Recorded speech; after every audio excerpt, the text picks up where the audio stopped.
Welcome to Swish and Flick, an all Potter podcast. Swish and flick. Everyone? Swish and flick. Hello and welcome to episode 128 of Swish and Flick. I'm Tiffany. I'm Megan. I'm Katie. I'm Coffee. Aren't we all? Today, yes. This episode is sponsored by Dixie Hydric. Thank you, Dixie. Thank you, Dixie. Today we will be discussing Chapter 5 of Harry Potter and the Order of the Phoenix. The Order of the Phoenix. So make sure that you have read the chapter and you're ready to shut up and dance with us. Into the details. I like it. Before we begin, Megan, tell me your news. Tell me the weekly prophet that is not full of fake news. No fake news here. All right. So I just wanted to give you guys an update on our fundraiser for Kira. In profits so far, just based on merch, we've raised around $150.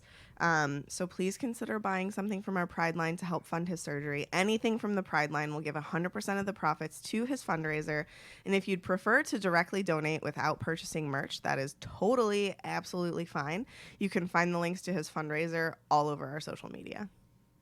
Y'all. And Meg's trying to figure out a way to get a link up on our website, hopefully, for anyone who doesn't have social media. If so they you want to can donate, that way you can purchase the donation through our website, and 100% of that would just go there, but we would donate it for you. Yeah. Because some people don't have Facebook, or I don't think that the donations thing in Facebook allows international donations.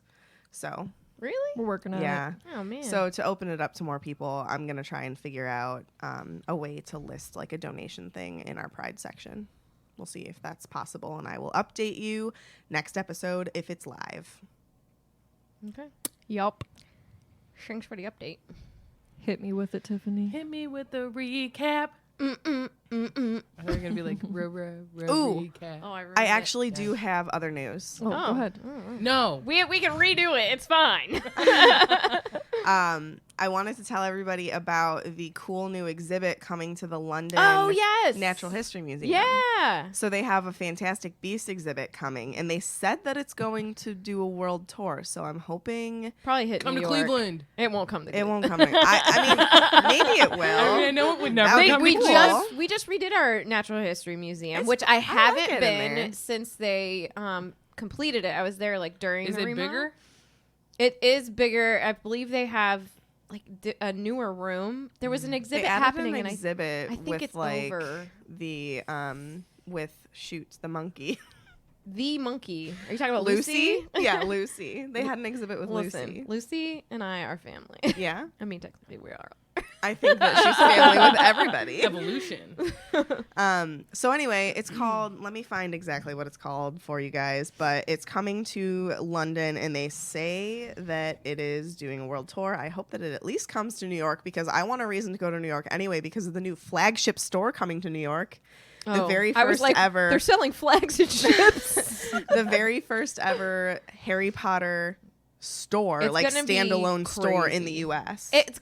When I think about it, it makes me think of how cool Nintendo was, and I'm like, it's gonna it be was just so Yeah, but cool. think about it as a Ravenclaw's perspective. It's all going to be wrong. Well, I'm sorry about your colors, but some people like them. Someone asked me, they're like, if you could be your leased house, how would you feel about it? I'm like, I'd feel great because my leased house is Gryffindor and I could buy all kinds of merch and it'd be correct.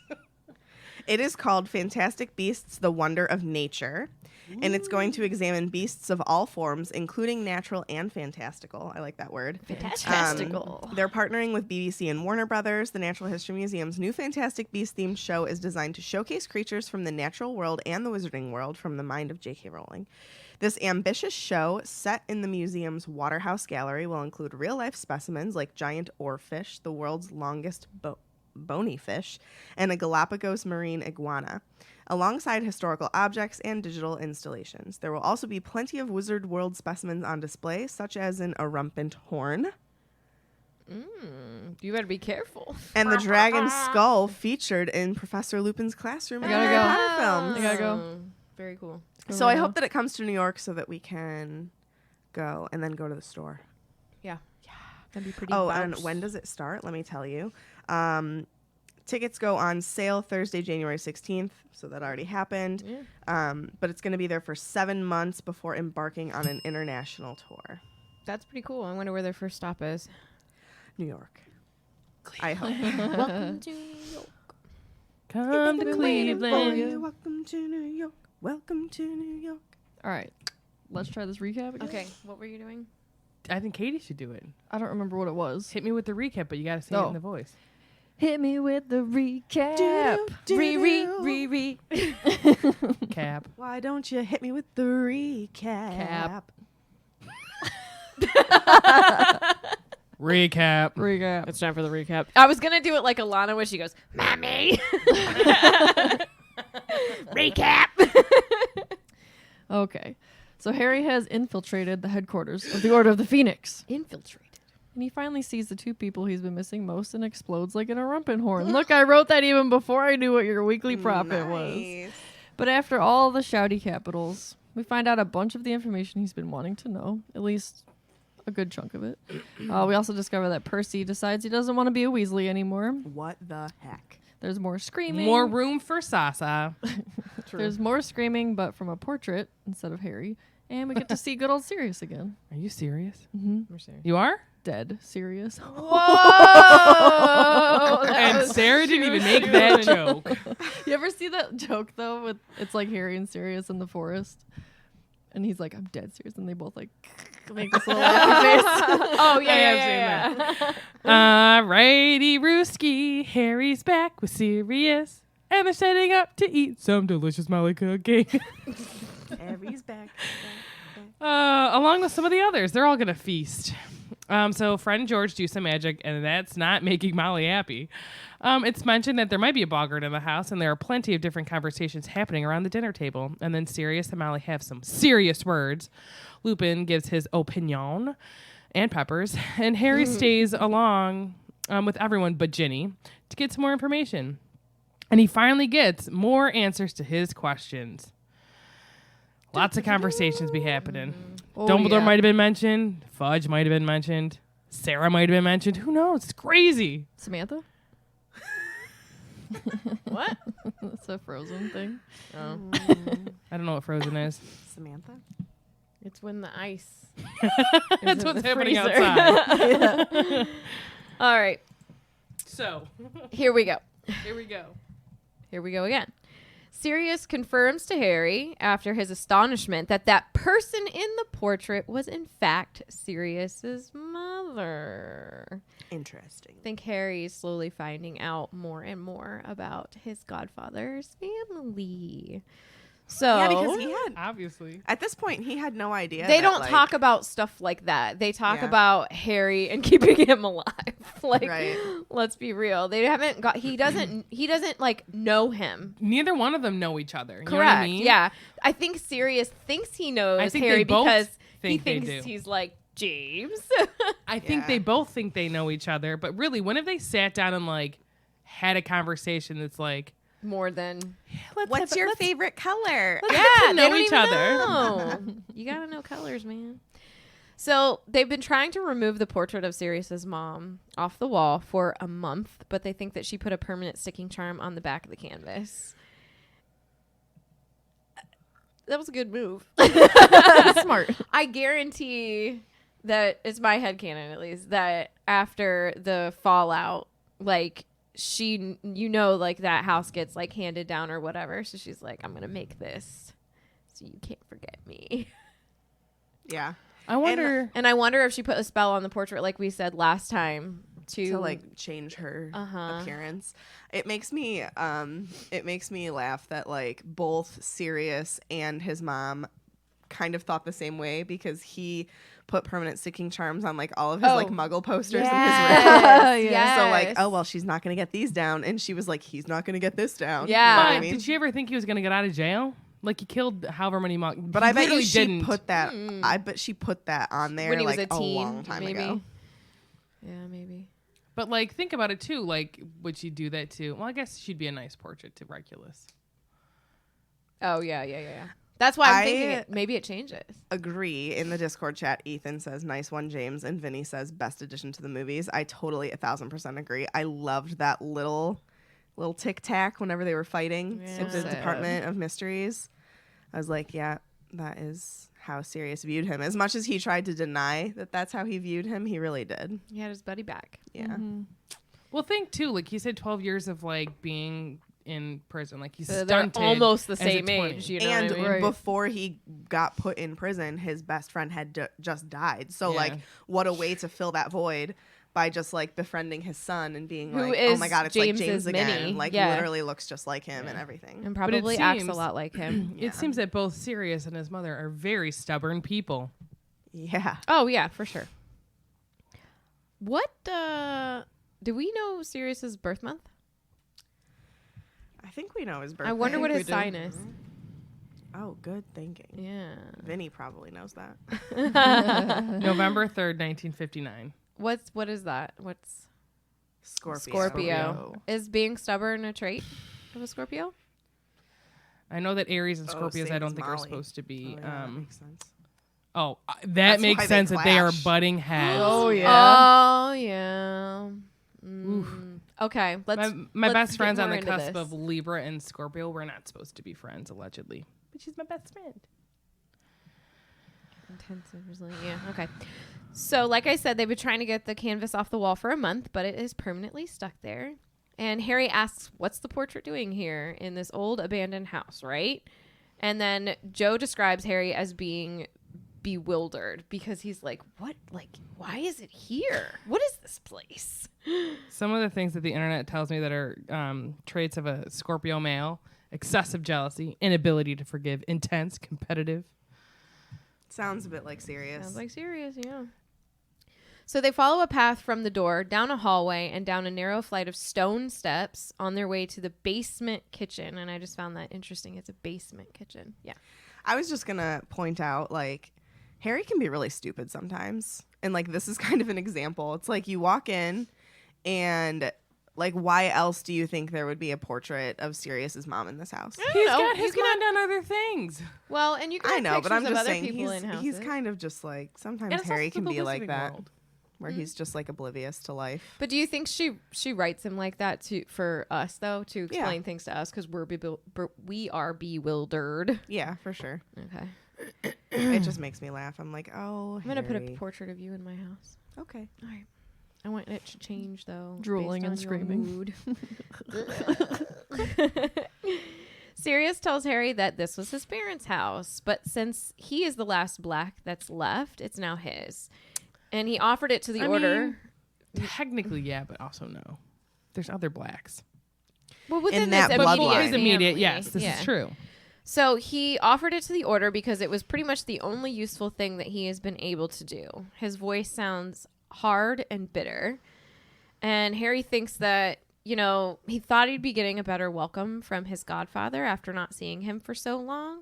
I said, but they pretty much both had a similar summer. But Sirius was obviously worth. He literally can't even go outside. And Harry at least was able to do that. So he's got massive, like, cabin fever on Yeah. top of all of his other feelings. I think it's even more than just that, though, because, like, he's literally stuck inside a place he hates. Yeah. He hates that house. Yeah. It has such bad memories. He ran away from there growing up, and It'd now, be like, it'd he be literally like can't Harry even leave offering it. Privet. Right. Like, Yeah. Harry having to be stuck in Privet Drive, not able to leave, and, like, everybody else is in Privet Drive, and they can do things, and he can't. But I think it's like his tone changes as we get into this, and I think because Harry's there now. Yeah. Yeah. Like I agree. think it obviously makes things Yeah. a lot better. Well, too, if you think about it, just as like you know, his animagus is a dog. Like they're not meant to stay inside all day. You know what I mean? Like they True gotta like go is outside. They gotta true. run, especially like Pooches the kind of need dog fresh that air. he turns into.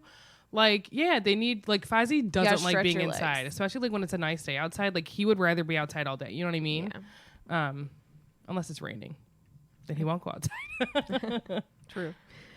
So when they get to the kitchen, Harry thought it was only slightly less gloomy. And I was thinking as I was reading this, I was like, I can't even imagine what this place looked like when they first got there and tried to clean it up. I just think everything in my mind is dark. You know what I mean? Like dark and dank and like Spider webs and spiderwebs. moldy smell and dust and. Do you think Molly like made sure the kitchen was the first clean thing? Oh, guaranteed. the That's why it bathrooms. was slightly Yeah. less. We're all sleeping in here. Yeah, but when I think about it, after I'm gonna read how Joe describes it because I wanted to read that directly from the chapter.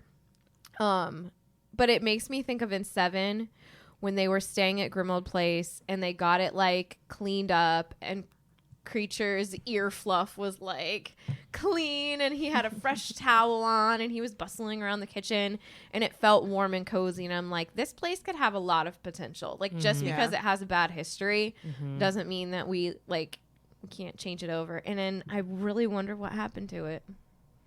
Where did Ginny and I almost said Fred, Ginny and Harry live? I don't know. I have no I idea. just I don't bet they see went them to living Godric's there. Hollow. I bet they moved Oh, into Godric's Hollow. Yeah, maybe.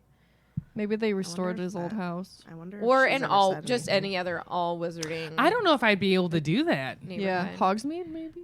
That'd be pretty cool. That would be Oh, cool. Hogsmeade would be. But cool. that's so They far just from had the ministry. They had though. an in-law suite on the borough. Apparate. I operate, yeah. You're so crazy. They just keep building on. Molly, think about how Molly would love it. She's like, yeah, please live here. Yeah. That's like me. I was like, I told your mom the other day, I was like, we should just move back in here. She's like, yeah, you should. And then like save money for her new house. I was like, okay. Don't. Oh, but anyways, let me read what Joe writes to describe what Harry is seeing. A cavernous room with rough stone walls. Most of the light was coming from a large fire at the far end of the room. A haze of pipe smoke hung in the air like battle fumes, through which loomed the menacing shapes of heavy iron pots and pans hanging from the dark ceiling. Many chairs had been crammed into the room for the meeting, and a long wooden table stood in the middle of the room, littered with rolls of parchment, goblets, empty wine bottles, and a heap of what appeared to be rags. Don't say anything yet.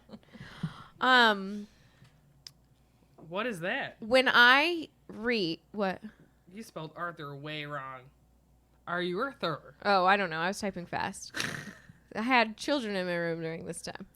But when I read a haze of pipe smoke hung in the air like battle fumes, I immediately can see that. And I can see that in pictures from a documentary about the Civil War by Ken Burns. And I love that description so much. It's literally like the smoke it literally just like hangs, and it's very eerie, and you can actually see it in the photographs that are taken from battlefields. I suggest you look it up. Photographs. Photographs, yeah. Pictures. What do you want? Just the way you said it was very funny. Sorry. You No, pronounced I'm not every sorry. syllable. I'm a teacher. Photograph. I'm a teacher. Who else says photograph? Me, when you were telling Photograph. children how to phonetically spell something. I'm not a child. Meg used to say telephone, and I would laugh at her. What? That's what it's called. She'd be like, "Can I she's have like- your telephone number?" She's like, it's just phone, and I'm like, oh my god, whatever. And then I say cellular device instead of phone. Yeah, not so what are you cellular talking to me about device. photograph? So So Arthur and Bill are at this table and they're huddled kind of quietly talking about what? We don't know. They're talking in a whisper. And then 5 books in, Joe describes them again. lol. Well, at least just a little bit. So she wrote, quote, her husband, meaning Molly's, a thin, balding, red-haired man who wore horn-rimmed glasses, looked around and jumped to his feet. I didn't. What if she was talking about her He own forgot husband? that He he wore wore the- glasses. like- Those are Yeah. like Percy's. Like Percy's. Yeah. I wonder if Percy got new glasses because he's like, I don't want to look like my dad. Arthur can't see without his glasses. So Arthur doesn't have glasses in the movies, though, does he? No. Neither does Percy. No, because They remember wanted what Chris Harry. said? He was like, they don't look It's like hard to well, and- film them. and they wanted Harry to be, the only one. Right. That's right. That's right. So Mr. Weasley bounced up. He hurries over. He shakes Harry's hand, and Bill's like, hey, how's your journey? But not before he started to hastily gather up 12 scrolls that were on the table. And he's obviously trying to hide, like, information or plans or whatever was being discussed that's on them. And I just see him being like, oh, hey, like just like scooping them up. And just so everybody here knows, Bill still wears his hair in a long ponytail or a pony, like we like to say here at our house. Pony. I love that, like, Molly's like, dude, you got to put your stuff away. Like, the meeting's over. You know what I mean? Like, Yeah, they're that's still a mom thing. chit-chatting. Still a mom thing to say. It needs to be picked up right now. Well, I talked to you about how I feel about what her tone in a moment, I think. Unless it's the next one. I don't think it is. But so Bill like tries to make conversation. He's like asking if Mad-Eye tried to take them via Greenland. Tonks is like, he pretty much tried to. And I said, Tonks is so helpful, but she's clumsy. I said, I like that about her. Because it gives her a realness in her character. She's not perfect. And I enjoy this about her. Don't say Tonks that to is- Remus. She's So- literally me. Like, we call it, like, it's just, like, in my family blood. Everything just, you can't stop it. Like, things are going to spill. Things are going to break. They call Yeah. it the Kupak blood. Yeah. The Kupak gene. And- Oh, you've got the Kupak gene. That's why you're clumsy. Yep. And I not that I like that she's clumsy or I like that you're clumsy, but it's a genuine. humanness. It's real. It's cute. It's sweet, and it's like this innocence about her. And she You're both Hufflepuffs. and she Aw. tries to help, but she ends up spilling a candle on the last piece of parchment that's on the table. And I said, "Here's where I have a little bit of beef with Molly." "Here, dear," said Mrs. Weasley, sounding exasperated, and she repaired the parchment with a wave of her wand. She's just a little, She's on edge. she's on edge. Yeah. Everybody's on edge, Right. and these here's the You're thing. not going to hear me defend Molly a No, lot I of know. times. Here's the thing. When we're on edge, because everybody gets stressed and everybody, we talked about taking stuff out on the ones that we love the most and whatever. Tone matters. Mm-hmm. And in these times, you have to try harder to make a point to have a nice tone. So I know that things are going on. I'm skipping ahead a little bit. We're on the brink of war. We're pretty much in the war already. She's trying to protect her children. So just for everyone in general, just try and remember tone, because I'm sure that does not make Tonks feel any better, because it's a fault she knows she has. Yeah, I can't control it. though. And, I know she probably tries to work on it. So we just need to be more kind. And I'm sure that Molly's super annoyed at the moment with Bill and Arthur and leaving their stuff out. So it does say that Harry caught a glimpse of what looked like the plan of the building. And I said, I assume it's the layout of the Department of Mysteries Yeah. or the ministry in the whole itself. So she says, being Molly, nope, Megan. I mean, we might want to just like get into this later, but just like a question I thought of, like, how do you think that they're able to guard the prophecy without being found out through the ministry, like that they're guarding the prophecy? I You know what I think mean? that They're guarding probably outside of I the think that department. they No, but are like able- Arthur was inside. I think they're able to do it because no one suspects that it has anything to do with the prophecy. So like they're hiding in plain sight. Was Arthur Right. in the Department of Mysteries, or he's just in the hallway that led to the door to open the Department of No, Mysteries? he was literally like guarding the prophecy. He was like by the prophecy. Whenever Harry attacked him, he was like in the Hall of Prophecies. Not when Harry attacked he him, wasn't- but like in the dream when the snake attacked. He wasn't just in the hallway that led to the door? I think you're thinking movie wise because that's what it seems like in the movie. Oh. Like Tiffany. I don't know. I We legit don't need know. to look this up. I don't think that I don't know. Now I'm questioning myself. That I thought Either he was way, I thought he was in the hallway, nearby. because remember how Harry's dreaming about the hallway with the door, with the door, with the door. So I envision that Arthur was in that hallway because he doesn't have access to the Department of Mysteries. people are saying they think he's in the hallway. Okay. Maybe But, mine is a Well, movie. we isn't I it? mean we can confirm this. Either way, I think that they. But that's what I how think it's one of it those works. situations where like the ministry and Fudge themselves, like that's not even on their radar. They're not even thinking like there's something in there, But- that specific part of Ministry of because Magic. they don't know about it. So I think, too, they're they're using able to portraits literally as put people guards. there as, you know. I think that some of the portraits are connected via Hogwarts, right? Because it can't. I don't know if there's portraits in that hallway, but I mean, not saying that they don't use them to spy, but I think that guarding it was just pretty much guarding the door to see who goes in and out. Because if there was a Death Eater to come down there to go in there, or, you know, heaven forbid, Voldemort himself, you know what I mean? I think they're just pretty much like guarding the door. Right.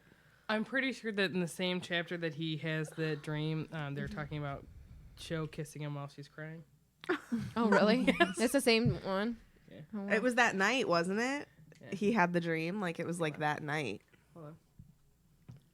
When Arthur... I thought you said attacked- hello and you just answered your phone, and I was like, what? Me? No, Sarah. Oh. Oh, just because I put my hand out there. Let me know when you find it. So Molly says this sort of thing ought to be cleared away promptly at the end of meetings, since she snapped before sweeping off toward an ancient dresser from which she started unloading dinner plates. Bill took out his wand, muttered, how do you say this? Evanesco. Evanesco. And the scrolls vanished. So it's a transfiguration spell, both used to vanish animate and inanimate objects into, quote, non-being, which is to say, everything. And that's a quote from McGonagall. Go for it. This is what it says. This is from chapter 21, Eye of the Snake. First of all, Nagini's not a Horcrux here, correct? Or is he? She? Not yet, I don't think. I don't think so. Who did she? No, she was. Bertha She Jorkins, has correct? to be. Okay. Oh, I'm sorry. I'm trying to. Oh, I'm duh. trying to say Yeah. that in my mind because I'm like, Because wait, otherwise Harry I'm like, couldn't why? connect to her. But he was connected to her. I don't know the whole thing. 'Cause she's How can he make a Horcrux when he's not a full human? Because was she a Horcrux at the very beginning of Goblet? Because we know Bertha Jorkins was dead. Sorry for this conversation of tangent, but someone brought that up recently. I'm like, wait, how did he make a Horcrux if he turned Nagini into a Horcrux before Bertha Jorkins? Was he a baby? He could hold the wand, I guess. I don't. Here's Interesting. Here's we also the just thing. don't know how. Just because he had a baby form doesn't mean that he had. Obviously, he didn't have baby He was cognitive he was abilities, concentrated but tomatoes. I can't talk to you about this. But it also doesn't mean that he had baby-like fine motor skills. Right, like he could have been He more. could have done the wand motion, so maybe. But I wonder. He may have what if he did it when Wormtail was out at the crouches say because that they- he wouldn't let him know about it. They needed Bertha because Dumbledore. No, oh my God, not Dumbledore. Voldemort instructed Wormtail on how to get him into that baby form, and maybe they used Bertha for that. And in the process of that, she became the killing for a Horcrux because Nagini was with them. You know what I'm saying? Maybe that's how it happened. I mean, we're gonna. Because it was like a potion. It was he says it was like a something of his own creation to give him so that maybe it was a body. twofer. Yeah, maybe. A 2-for-1 So- deal. This is from chapter 21, Eye of the Snake. It's the Eye of the Snake. I am the snake. The dream changed. His body felt smooth, powerful, and flexible. He was gliding between shiny metal bars across dark, cold stone. He was flat against the floor, sliding along on his belly. It was dark, yet he could see objects around him shimmering in strange, vibrant colors. He was turning his head. At first glance, the corridor was empty. But no, a man was sitting on the floor ahead, his chin drooping onto his chest, his outline gleaming in the dark. Harry put out his tongue. He tasted the man's scent on the air. He was alive but drowsing. Arthur. Sitting in front of a door at the end of the corridor. You missed the whole little section. Sitting in front of a door at the end of the corridor. Thank you. Harry longed to bite the man, but he must master the impulse. He had more important work to do. Yeah, wrapping that And it says- orb up with your tail and putting it in your little purse. But the man was stirring. A silvery cloak fell from his legs as he jumped to his feet. So he probably used the invisibility cloak. Or a invisibility That's what I cloak. meant to say. A, not Yeah. Harry's. And Harry saw his vibrant, blurred outline towering above him. Saw a wand withdrawing from a belt. He had no choice. He reared high from the floor and struck once, twice, 3 times, plunging his fangs deeply into the man's flesh, feeling his ribs splinter beneath his jaw, feeling the warm gush of blood. That is some bite. Yep. So Yeah, so they so were they- invisible They guard the door. Correct. with Got an it. invisibility cloak. Yes. Or a disillusioned cloak. I think part But of it that was really silvery. is like Oh, yeah, they're you're able right. to get away with it because no one's really like thinking. You know what I mean? Yeah. Like Bridget just recently told me the story that like at her job, she works in a hospital where there's this floor that on the weekends like no one's ever there, and they like didn't like the security guards didn't. They don't really patrol there, or like they're supposed to, but they're like no one's ever there. No one's ever there on the weekend, and this person's like family member was like caught in there, and they were like got in major trouble because they didn't do their job and like search. So I wonder if that's something too, like oh well, no one's ever down there. We don't really need to check. Yeah. And only Like Mundungus leaving Harry, like Yeah. he's been fined for weeks. It'll be fine if I leave him now, and then Yeah. that happens. Yeah, it's like Murphy's Law. Anything that can't go wrong will go wrong, Yeah. especially when you're like not ready. But yeah, and I feel like the people who work in the department are very few, so it's like, and you've no reason to And go all mysterious. the way down to that department. It's not like it's in the middle of the floors where people are passing through, so it's probably pretty easy for them to do that. Hashtag keep the secrets. That's right. You would think though, that like they're magical. Why wouldn't they have like a charm? It's like, oh, there's someone in that's not supposed to be in our department. But who No am I idea. to say that? Just a lonely little Maybe that Ravenclaw. would tip the ministry off, though. Like, oh, this spell was cast and we don't know about it. Like, there has to be some No, sort of, I'm saying the like- department itself. Like, wouldn't you think you're Oh, the like, wouldn't Department the of When department someone Ministries? goes down there, there should be like, Maybe it's because they don't go through the door. oh, maybe Maybe that's the- for only like outside people being left in, or the minister. The mysterious. But clearly ones. nobody's tipped off whenever, Harry and gang go barging through that door. So. Listen, I think they were. it ain't no thing. But Evanesco, right? Back to Yeah. the spell. So it's gonna be introduced when we get to Hogwarts by Mick G. What's Hogwarts? And they do this in their 5th year, and they start to vanish some snails. Evanesco. Hermione's the only one that can do it properly at first. So Don't they use Evanesco in the movies to transfer? Oh, no, that's Faravare. What though. is that Never band that sounds like Evanesco? Evanescence. There you go. This spell also shows up in owls. OWLs. Oh, I was like owls. I'm like they can't do spells. So serious, casually introduces Harry to Dung. And what Harry thought was a pile of rags on the table is actually Mundungus. Someone say my name, Mundungus mumbled sleepily. I agree with Sirius. I love it. I agree with Sirius. He raised a very grubby hand in the air as though voting, his droopy, bloodshot eyes unfocused. So Harry and Dung officially meet, and Dung seems to be nervous as he fumbles through his pockets, and he pulls out a slimy black pipe, and he ignites it with his wand tip, and great billowing clouds of greenish smoke obscured him for a couple of seconds. Dung tells Harry he owes him an apology, and Molly interjects, and she's like, don't smoke the pipe in the kitchen, especially when we're about to eat. So he's like, oh, sorry. So the cloud of smoke vanishes, but the smell of burning socks lingers on.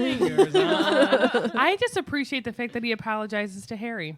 He's very apologetic. He tells Molly he's sorry about the Yeah. pipe. He tells Harry about it. Makes me like him a little bit more. Yeah, but he's like, Harry, there was just this, Wait, I business get to thing. it. I get to it. Right? Very good business opportunity. Listen, you gotta have it. You gotta do it. Molly asks for a hand in making dinner, but not Harry because he's had a long journey. And I said, like when she does this because even though Harry would like to help, but she knows that he's not treated well, so she wants to make sure that he's able to relax, which is kind. Tonks also asks to help, and Molly says, nah. I gotta say, I'm kind of a little bit with Molly. I'm also very territorial in the kitchen. I don't want your help, especially if you're gonna like stab yourself. Well, she asked everybody else, though. So she goes, no, it's all right, Tonks. You have a rest, too. You've done enough today. No, I want to help, said Tonks brightly. Knocking over a chair, she hurried over to the dresser from which Ginny was collecting cutlery. Soon, a series of heavy knives were chopping meat and vegetables of their own accord, supervised by Mr. Weasley, while Mrs. Weasley stirred a cauldron dangling over the fire, and the others took out plates. More goblets! And food from the pantry. Harry was left at the table with Sirius and Mundungus, who was still blinking mournfully. I think that we didn't give him justice in that We Felix didn't. file. We didn't, and I feel like a jerk. Yeah. I think Still he's- made really bad decisions, but Yeah. I like to see him showing remorse for, I think for what he he's. did. I think he's a sad guy. I think he He's a needs a super sad shower guy. and a hug. Shower first. Should we do In a that part order. 2? What are we going to say? We're sorry. We don't have any new information, but we're sorry. I think he's a little misunderstood. I think He's completely he too is misunderstood. a product of his environment. Aren't we all? So Dung tries to explain himself with what had happened over the summer. He wouldn't have left, but business calls, right? You got to No. answer. You gotta go. Crookshanks shows up, purring, and she starts laying in Sirius's lap. And I said, not she. Why do I? It's a he, right? Correct. Why do I do that? I don't Not know. all cats are girls. I know. Ours are boys. I know. Well, maybe you're used to Hedwig. She's the most I prominent. think I am. pet. Quality bird. I don't know why. I too always want to say like she. I when don't know talking about why. Crookshanks. I don't know. He. Maybe that's because there's a lot of S's. I mean, Maybe there's it's two. because it's Hermione's cat, so you just associate. I need to get my brain right. Anyways, he lays. I didn't even write she in there. I just made that out of my own brain. Still, he lays in Sirius's lap, and I said, "I love that they're still good buddies." And Sirius is like, some good scritches behind the ear. Had a good summer so far? No, it's been lousy," said Harry. So for the first time, something like a grin flitted across Sirius's face. "Don't know what you're complaining about myself."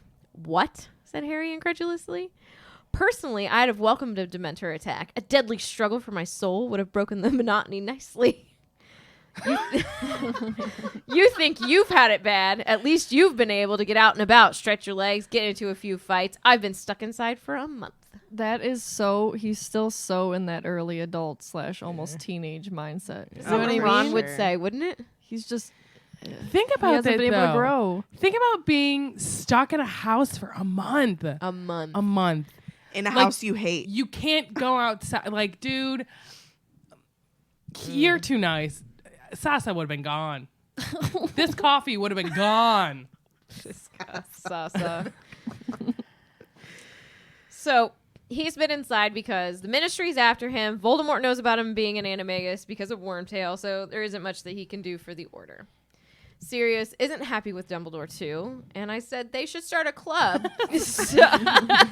Dumbledore's anti-army. the anti-DA. What is that? The He-Man Woman Haters Club? Oh, from whatever that is. Little Rascals. Little Rascals. The He-Man Dumbledore not liking club. Not liking club. They don't hate him. They're just not happy with him right now. Anti-Dumbledore. So when he finds out that Sirius is mad at Dumbledore too, or he gets that feeling, there's an upsurge in affection for him knowing that they had the same beef. So that's good. Well, what kind of beef was it? It was a tenderloin. Quote, listening to Snape's reports, having to take all his snide hints that he's out there risking his life while I'm sat on my backside here having a nice comfortable time, asking me how the cleaning's going. What cleaning? Asked Harry. Trying to make this place fit for human habitation, said Sirius. A new ship. That's Sirius. Oh, God, no! Oh, God. I can't go on. No, My heart will. Said Sirius, waving a hand around the dismal kitchen. No one's lived here for 10 years, not since my dear mother died, unless you count her old house elf, and he's gone round the twist, hasn't cleaned anything in ages. Gone round the twist. I love like that. that. I love that a lot. So I said, here's where we get some foreshadowing, and I enjoy this a lot. So Dung spots a goblet on the table. It's not on fire. But he asks if it's solid silver. Yes, said Sirius, surveying it with distaste. Finest 15th century goblin wrought silver embossed with the black family crest. Dung is like, yeah, that can come off. So later in the series, we discover that Dung returns to number 12 and steals them later after Sirius dies. And he's discovered by Umbridge, I believe in, it's either Diagon or Nocturne. She notices the locket. She wants it. So in exchange for not getting him in trouble, she takes the locket, which is a Horcrux. So What's that? I don't know. We find out from Creature, I after the trio go there, after I think Tottenham Court Road, and he asks, was anybody in here? And he's like, Mundungus. And Harry's like, find him. So Creature hunts him down, apparates back with him. They're like wrestling in the kitchen, and With Dobby. Harry puts his wand to Mundungus's like face or like throat, like I think like right here under his chin. Yeah, and he's like, what'd you take? And he starts naming some things, and he asks if there was a locket, and he says yeah. And so Harry gets all excited, and he's like, well, where is it? And he's like, I don't have it anymore. And That's her, just there. that toad-like bow and woman, all. that Bow and all. bleeding bow and all, that toad-like lady took that locket. Well, there she is. But I enjoy that. That's a nice little piece that's added in that comes back in 7 for us. So Yeah, that you don't dig it. even know. I like it. You don't think twice about it. Like now that we're picking it apart, sure. But Yeah, when it's, you're reading it's it, nothing. yeah. Yeah. Yeah. Yeah. Yeah. Yeah. Yeah. Yeah. So Fred and George are there. Let's talk about it. They are? They can do magic now. They can? So wizards. We're Wizards. So clearly they can't just carry the stew and the butterbeer to the table. Too easy. They have to Leviosa that stuff. What do they gotta do? Leviosa it. They got to swish and flick? Yeah. Oh my God, speaking of that, so I asked my cousin, because I was like asking them spells during the Felix house. And they're like, that one Wingardium Leviosa. I go, do you know what the wand movement is for that? They're like, up and down. I go, what would be another way to say that? They're like, And then from the back, my brother's like, swish and flick. They're like, oh yeah, swish and flick. Up and down. Okay. That's hilarious. So they magic the stew and butterbeer onto the table, and it results in a massive black burn across the table, and the butterbeer completely spilling everywhere and just missing the table. That's a waste. Molly's It mad. is. Rightfully so. And then we get the ever famous quote: "Just because you're allowed to use magic, you don't have to whip your wands out for everything." Except she says it a little different in the book. I actually like it better in the movie. It just like flows a little better. She says, "Just because you're allowed to use magic now, you don't have to whip your wands out for every tiny little thing." The way she delivers that line is the best. Like just that mother It's so screech. good. It's so good. You whip your wands out for everything. So, Mr. Weasley reminds them that they are supposed to show a sense of responsibility now. Oh, that's such a dad thing to say. Yeah, it is. Use your wands with responsibility. Mrs. Weasley continues that none of their brothers caused this sort of trouble. Not Bill, not Charlie, not Percy. Ooh. Never heard of him. But Bill quickly changed the topic. He's like, oh, let's all sit down for dinner. And Remus is talking about how good it smells, and good old Bill and Remus. Dude, what a guy. What a pair of dudes. What a dude duo. Anyway, Mrs. Weasley then turns her attention to telling Sirius seriously all the things they need to clean still, and he looks dead seriously bored. Poor Sirius. Seriously. Stop. She's telling him that there's something trapped in the writing desk of the drawing room. It could be a boggart, but they want Moody to check it out before they open it. And we do see Molly deal with this boggart later. I believe it's in this book. That's whenever she sees all of them dead. But why Sad. is a boggart like a writing desk? What? Alice in Wonderland. What? Why She is says a raven boggart? like Oh, a raven. writing desk? I was like, she says boggart? Okay. So yeah, then we get to see Tonks showing off her metamorphagus skills to Hermione and Ginny. And I like this scene because it sort of showcases Hermione and Ginny's friendship a bit. Like I love that they like each other so much. I was like, hashtag sister-in-laws. Do you think that's us? I was actually going to say it kind of reminds. You're Hermione. I'm totally Ginny. Yeah. This is true. Yeah.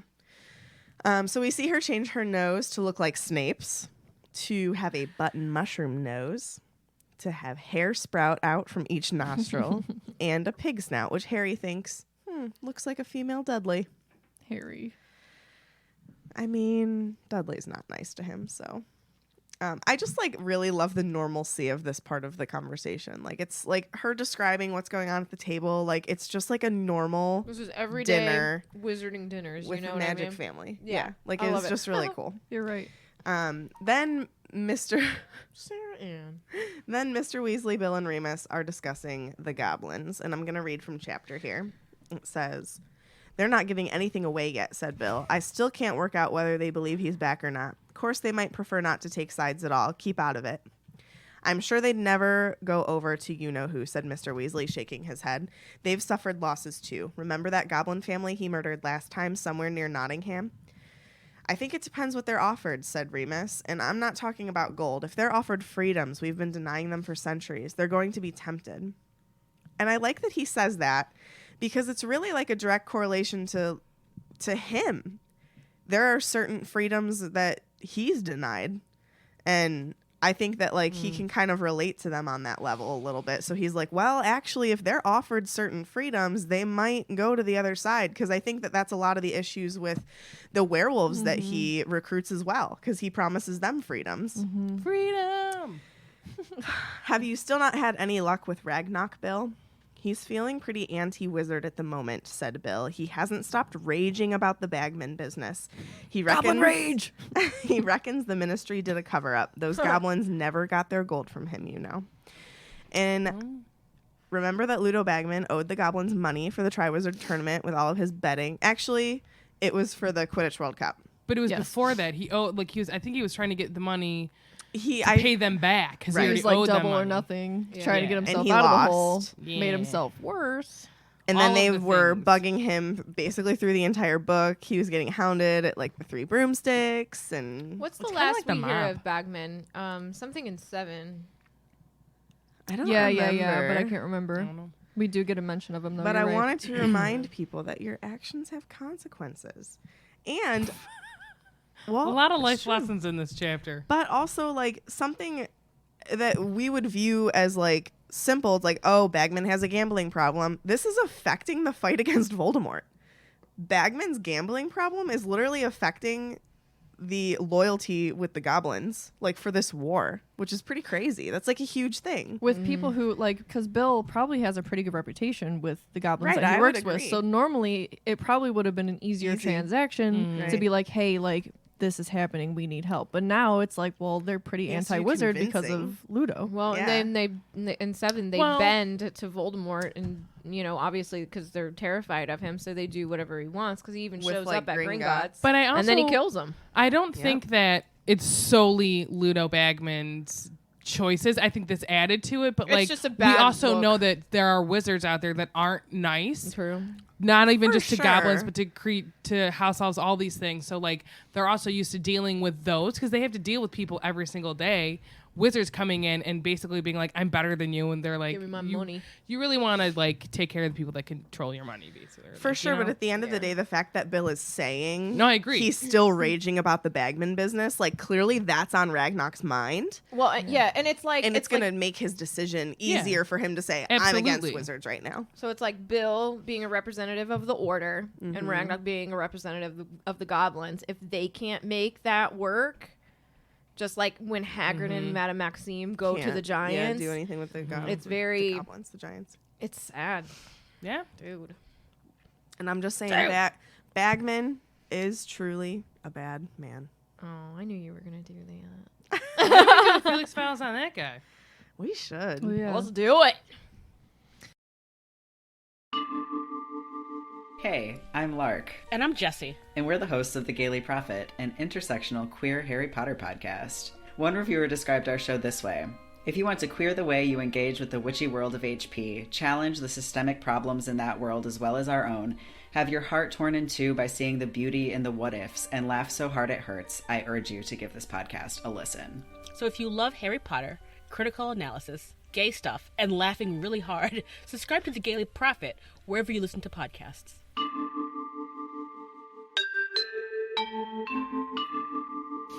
And we're back.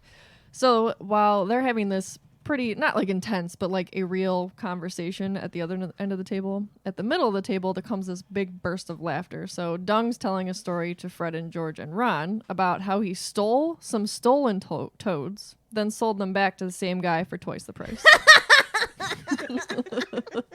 I like how he like justifies himself here though, because yeah. Molly is like, "Are you kidding me?" And he's like, He stole him anyway. Right.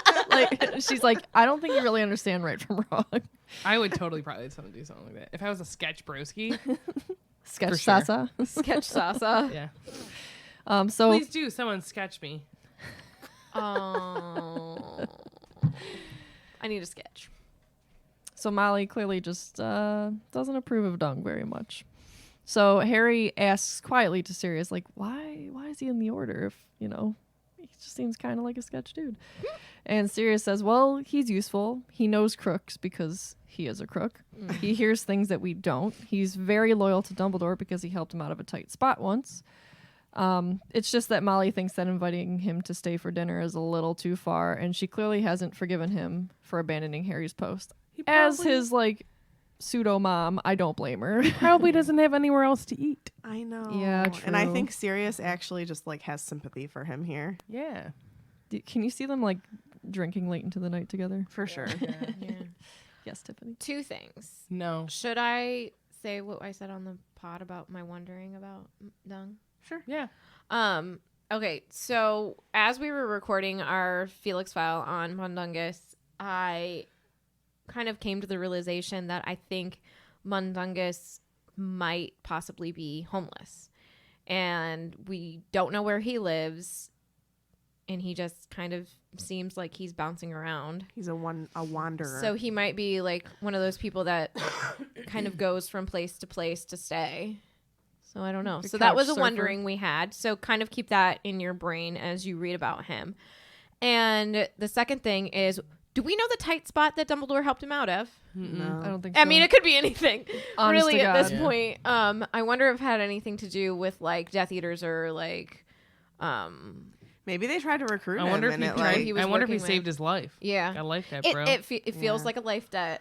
I wonder too, with Katie saying Sirius kind of being no, I want he can stay for dinner kind of thing. Yeah. Because he knows what it's like to be wandering around after, before he went And back to his house. starving. Yeah. So Yeah. he knows what it's like, and he doesn't want that to happen as much as he's a crook.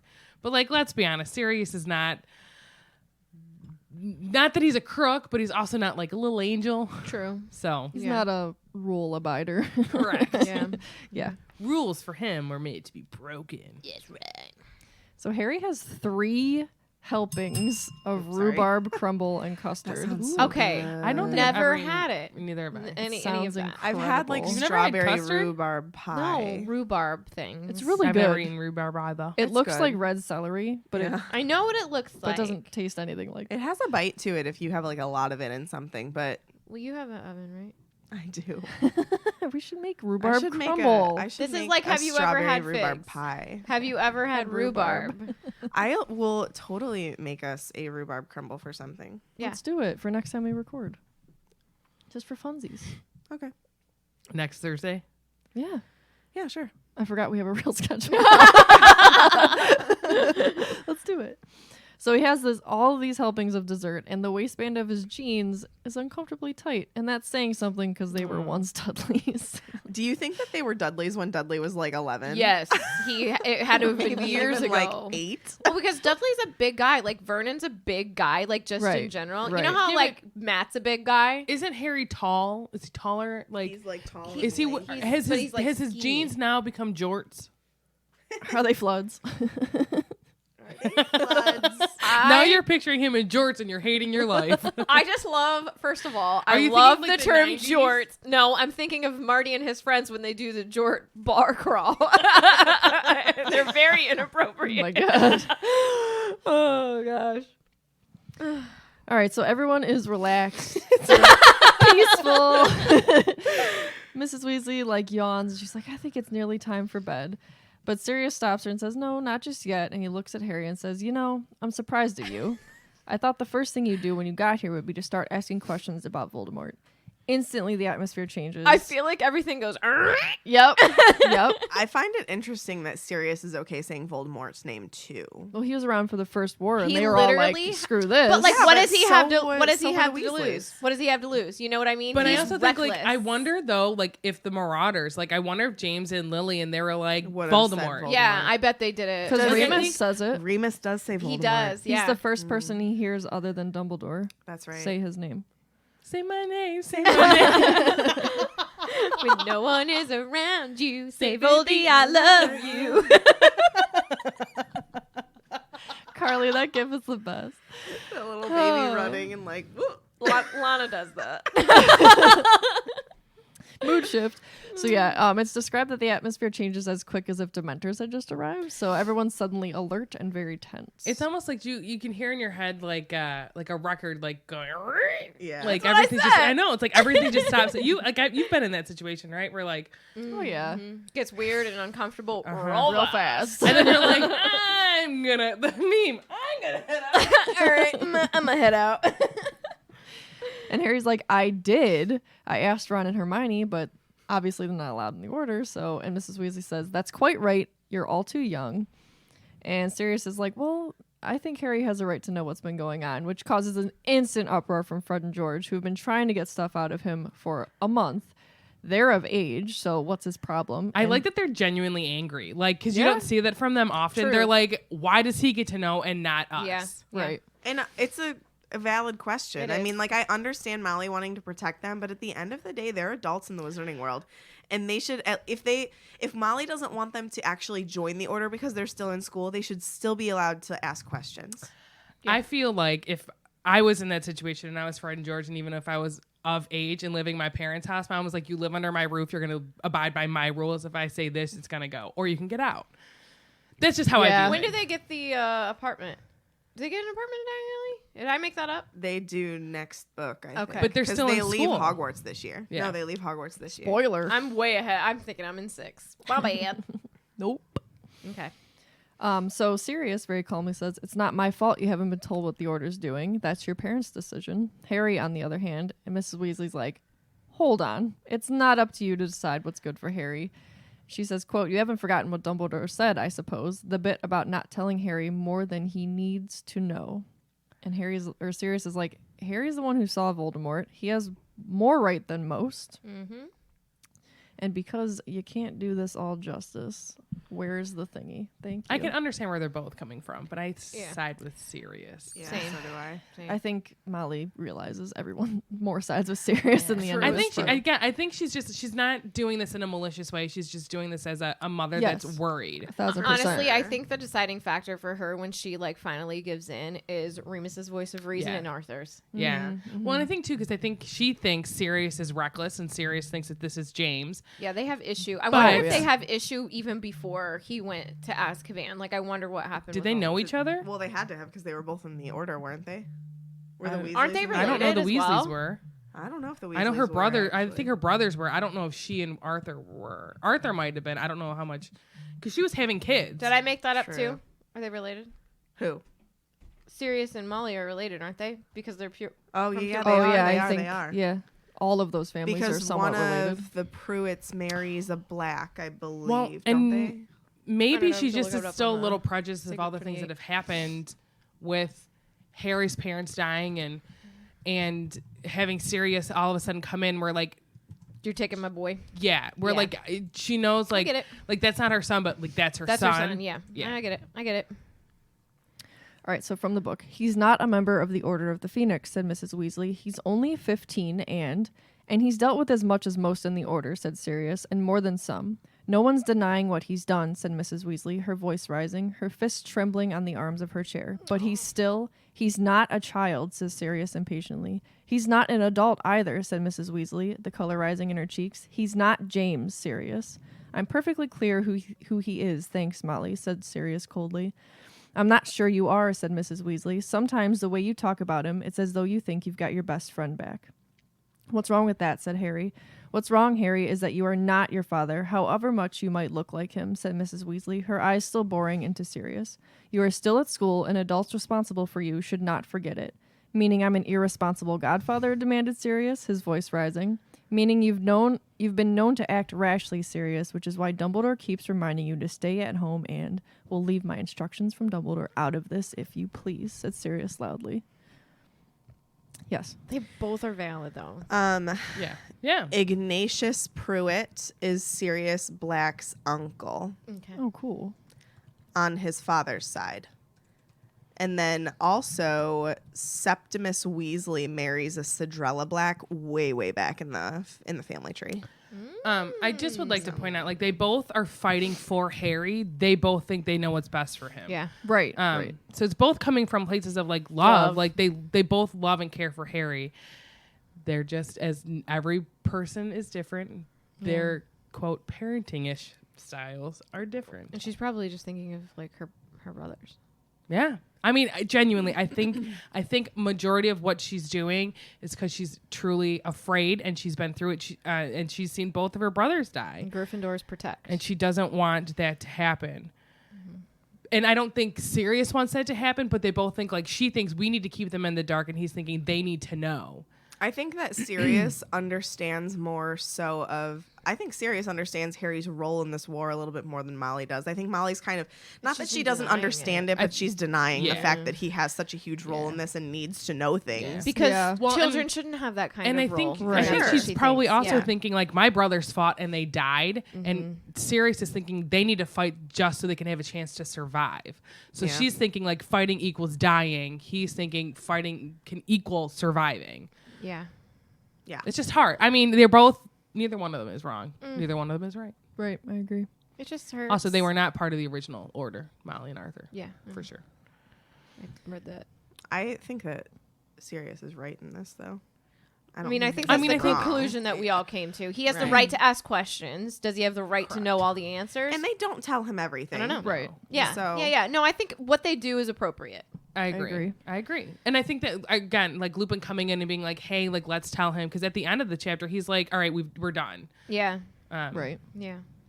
They stop right, but we'll get to it. Mrs. Weasley asks Mr. Weasley for backup, and he takes his time thinking about response because I don't think he wants to step on his wife's toes, but he also yeah. leans towards Sirius. He's a respectful partner. So he says Dumbledore knows the position has changed, Molly. He accepts that Harry will have to be filled in to a certain extent now that he's staying at headquarters. So Mrs. Weasley doesn't like the idea of Harry being invited to ask whatever he likes. So then Remus jumps in. He's like, I think it's better to get the facts, not all of the facts, but get them from us rather than from a garbled version from someone else. And I love that. I he- love it. Harry thinks that Remus probably knows that not all of the extendable ears were confiscated by I Molly. love that. I love that he, like, deep down, Remus is He's A marauder. he's a marauder. Yep. I mean, like, he gave Harry back that map. He's a little ornery. Yeah. He likes Yeah. a little bit of rule breaking. Yeah. He gave Harry back Yeah. the map. At the so, at the end of the day, yeah, like, he's so. He's just. He's Sirius's He's friend. so cute. Right. they're biffs. Ah, I will say, Kim Vale in the chat says, I also get the vibe that Molly defaults to thinking she's a better parent since she has 7 kids, where Sirius is new to his godfather role, which makes her uncomfortable, even though she gets where she's coming from. But that's true. Yeah. Like, you get those parents who are like, well, I had 8 Like- kids, so, like, I know what I'm doing. Like, don't parent shame. 1. Right. 2, every child is different anyway. So even if you For had sure. 8 kids or 7 kids, each kid you parented differently. I'm going to tell you that, as from my experience of being the youngest, I was parented very much differently than all of my siblings. Oh, same. My little sister gets away with everything. I'm sure that my family thinks the same way. Like, Marty's the only one, like, when we were kids, he had a curfew that, like, stuck. But he was also like, none of us were bad kids, but, like, one time he was like, didn't you guys ever get grounded? And I was like, yeah, if you didn't mention it long enough, aka like 2 days, they'd forget. And you'd be like, I'm going out. And they're like, all right, bye. Like, I'm like, I was given a curfew and then didn't follow it and didn't get in trouble. Also, I wasn't doing anything wrong or illegal or bad. I was just, like, at my friend's house all night where he got in trouble. But he's also Marty. You know what I mean? I, being the youngest, had kind of like not free reign, but I was. I don't want to sound like a snot, but I was a really good kid. Like, I didn't get into anything that was bad. I was always in sports and doing something. But like my senior year, like Friday nights after like football games, my parents would let me stay out. Like sometimes I'd drive home at like 2 a.m. What was I doing? I was playing Mario Kart and Smash. I was like playing video games with my friends, and like so. Yeah, none of us were bad kids. I don't know if my sister would have been allowed to do any of that. Yeah. So, and like my sister didn't get her license until she was 18. I got mine when I was 16, right? Yeah. Like the day that I could. So, like we were different in that respect. But I was also, I don't know, brave kid. Like got out there, like. That's like afraid. Matt had to get my parents told him he had to get his license so he could drive Marty to school, and himself. And then like Marty and I really were the ones that were like, we turned 16, we wanted our license. Like none of us were bad kids, genuinely. I never really did anything crazy in high school. And so like him getting in trouble for being out past curfew, I think because he like didn't call him and was like Marty about it, which he'd be like, I'm Marty, I could do what I want kind of thing. Where like I just didn't say anything. Like I remember like I was out like really, really late one night. And again, I was at my friend's house. We were doing nothing, probably watching movies or watching something and like crying, laughing about it. Watching like, Harry Potter. That's all, literally, that's all we did. So my dad was like, you can't be doing this all the time, like coming home at like 4 o'clock in the morning. But we weren't doing, she just also lived kind of far away. Yeah. So like, You're I not would doing still like, anything bad. I didn't even have a car. Like I would take my dad's. So like I would still come home and they never said anything to me about it. Only child over here. They're too tired to care, Sarah. They're too tired to It care. wasn't until I got to college did I get, no. I did get in trouble when I was a senior, but that's a whole other thing, but not bad. What were we talking about? Parenting styles. Yeah. Got it. My parents were extremely overprotective. Well, you're the only one. My precious. That was an exact replica of my mother. Oh, I see your dad more overprotective. Than Oh. your That mom. is true. Yeah. That is true. Yeah. I He remember- tried to tell me one time I wanted to go to a concert in Pittsburgh, and this was like freshman year of college. I wanted to go to a concert in Pittsburgh, and he tried to tell me that my car insurance wouldn't work if I crossed state lines. I was like, "You're a liar." Like a liar. It's so funny. you're a liar, Dad. I would just like I stopped asking, like, this sounds awful, but like if my parents truly didn't want me to do something, I wasn't gonna do it. But like I stopped kind of asking them if I could do things when I was like in 16ish. Like I remember when I was a freshman, all of my friends, we were going to Indiana to like visit this girl's friend's college, and like some of them were like, I didn't even tell my mom I was going, and I lied, and I'm like, I just told my mom, hey, I'm going to Indiana just in case something happens. They were like, they wouldn't think like, oh, that's not Sarah. She's in Toledo. Right. But I remember when we were 21, we were all 21, we decided to go to the casino downtown, and Megan's dad called her like 15 times. Like before, he's like, are you there yet? What are you doing? Blah, blah, blah. And I was like saying to my mom, I'm like, God, she's like crazy. I'm like, you guys never call me. And my mom just goes, that's because we're afraid of you, Sarah. I was like, what? Oh my gosh. But like I always like when I travel and things, like I always That make was sure the I day text that them. Katie Like, and I got engaged. No, Nope. it wasn't. Nope. No, it wasn't. That was another time. Moving on. no, that was a fun night though. That was a I good looked night. really cute that day. My hair was super short and blonde, and I had that blue dress on. I can't remember what I had for breakfast 2 hours ago. There's a picture from that night. You could have taken a picture of my breakfast. This I don't remember what it was 2 hours ago. All right. Parenting styles. Moving on. Harry Potter. Yeah. What? So Mrs. Weasley knows she's losing this fight. So from the chapter.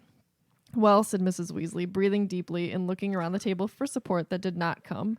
Well, I can see I'm going to be overruled. I'll just say this. Dumbledore must have had his reasons for not wanting Harry to know too much. And speaking as someone who has got Harry's best interest at heart. He's not your son, said Sirius quietly. He's as good as, says Mrs. Weasley fiercely. Who else has he got? He's got me.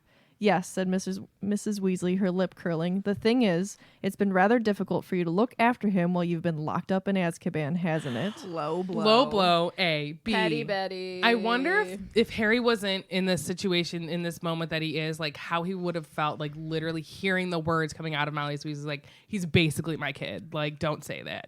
You know what I mean? Yeah. Right. That's heartwarming. It is. Sirius started to rise from his chair. Molly, you're not the only person at this table who cares about Harry, said Remus sharply. Sirius, sit down. I like that both you and I don't read Lupin from the It book. sounds We weird. change it to Remus. It sounds weird to me. Well, like, why do they call... It's not personal enough for Katie. No, it's right? like, you can't We're call on a him first name Lupin. basis. But honestly, like, Remus is the voice of reason here. He's like, listen, everybody at this table cares about Harry. They're literally We all fighting over the have- same thing. Yeah, like, we all have his best What did interest we at do? heart. We did that before. We were arguing about agreeing with each other. Yes. But like that's so true. Like they're both trying to get to the same end goal. Like they want Harry to be safe. They just don't. The journey there is different for both of them. Remus says Middlehead. Always. So What is that from? Fantastic Beasts. That's right. Crimes of Grindelwald. Middlehead. Middlehead. So Remus says that he thinks Harry ought to have a say. He's old enough to decide for himself. So of course Harry says he wants to know what's going on. As he says this, though, he doesn't look at Mrs. Weasley because what she said really did touch him about being just as good as his son. But he's also impatient at her mollycoddling, which I think is hilarious because her name's Molly. Mollycoddling. And according to Harry, Sirius was right. He was not a child, which is true. He's not a child, but Molly's also right. He's not an adult either. He's in that weird in between right now. Yeah. He's a raging teenager. And here's the thing with Harry, he has, because of his position, he has to grow up faster than For the sure, others. unfortunately. Right. Mrs. Weasley tries to get Ginny, Ron, Hermione, Fred, and George to leave. Obviously, they are not happy about that. Fred and George are of age, as they remind her, and Mr. Weasley even agrees, like, legally, you literally can't stop them from staying. And Ron points out that Harry will tell just him and Hermione everything anyway, but he does say, you will, won't you? And for a second, Harry considers telling him, I mean, no. Even if he said no, he He still would. would go out there I and be like, know. all right, so I this is know. what happened. What happened? He considers telling him no just to see how he likes being kept in the dark, but the nasty impulse vanished almost immediately. And Ginny's the only one forced out, and she's so unhappy about it, she wakes up Mrs. Black again. That Ginny, fiery I love Gryffindor. you. I will say, as the youngest child, I would totally do that. Probably walked by and was like, wake up. You know what I would do? I would have slammed. I probably would have got. This is Sassy Sarah from my childhood. Excuse me, sassy who? Sassy Sasa. Thank you. I probably would have gotten up very abruptly from the table, knocked my chair down, wouldn't pick it up, slammed the door. You know what I used to do as a kid? You are so bad. You want to know what I used to do? I used to take my door and slam it, but like over and over again. Okay, Meg's Dude. parents' house I did has that no too. more. None of our doors have door jams. None of them because they are just slammed off. What is wrong with you two? I didn't do that. I but didn't do any of that. They're all like I saloon would be like, doors now. boom, boom, There's no, boom, yeah. boom. And then all of a sudden one day it swung at me and I was like, well, like I put door handles And on then you my go door. to crying to your mom. I'm sorry, rock the door. yeah, The basically. room that I moved into, like after my aunt lived with us for a couple of years, and then she moved out, and then my brother moved in to that room. So I moved into his little room, which really wasn't really a bedroom, but we made it into one. So like Yeah, it didn't yeah. have like a door handle. It also locked from the outside, and I made my I took it off because I didn't trust my sister because I'm like she would lock me in here. Crazy. I guarantee you my sister would have locked me in there had I not taken that down. But I had like a handle that was just like this. And I remember when we took the carpet out of the big room, which is Bridget's room, the door wouldn't it would just swing, like it could swing. Yeah. And it swung open and then it hit the wall. There was an indent in the wall of the handle. Ooh. But I would have made sure the door was slammed. I would have stomped my little feet all the way up to my room and slammed the door some more. I would have stomped in front of the portrait and then stomped upstairs just to make sure she woke up.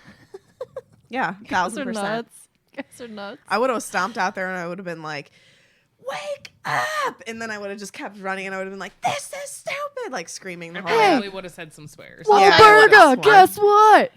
I'll tell you what I would have done. I would have walked up the steps. I would have looked back at my mother, and I'd have went like, and opened the drawers. Just like open them while looking her directly in the eyes. Be like, what? Katie my would have just God. gone upstairs and sat on the Katie bed. would have been like, sad. I would've. I Oh, you would've. don't want me to know? Okay. But like, I'm also surprised that they didn't have Ginny in on the conversation after I know he's going Hermione to tell fills her Ron in. and Hermione, but like, I also would have told Ginny, being like, meet me in my room. Don't tell Ron. Yeah. They're not there yet, though. They're Correct. not there yet. Correct. Right. And then Hermione wouldn't tell her. No, she wouldn't. Nah, she's a rule abider. Go. So Sirius opens the floor. So what does Harry want to know? So he asks a lot of the same questions that he asked Ron and Hermione when he first got there. Where's Voldemort? What's he doing? Harry says that he's been watching the Muggle news for anything that looks like him. And Sirius is like, well, you wouldn't have seen anything because there really hasn't been any kind of activity. There's no suspicious deaths so far that we know. And he says, and we know quite a lot. And Remus says, more than he thinks we do anyway. So Harry's like, well, why has he stopped killing people? And Sirius says it's because he doesn't want to draw attention to himself right now. It would be dangerous because he messed up his comeback, or rather, Harry did, because Harry wasn't supposed to survive. So basically, only the deceased snackers were supposed to know, and Harry can now bear witness. And yes, I mean, you can finish your thought. the very last person Voldemort would want to know that he was back was Dumbledore, and Harry literally told Dumbledore immediately that he was back. I forgot. Shut up! He wanted it to be a surprise. The best kind of Oh, surprise I is a remember. surprise. I remember. Don't you think at this point Voldemort should know that he has trouble killing Harry and he should have planned for this? Well, why do you have to monologue so long? Listen, it was beautiful. Monologue. I'm gonna monologue to you and then kill you. What? This is Voldemort the musical. Voldemort. The Voldemort. musical. I want to kill Harry Voldemort. Someone needs to write a show I want a tune kick line at the Yes. end. with Voldy and his white legs.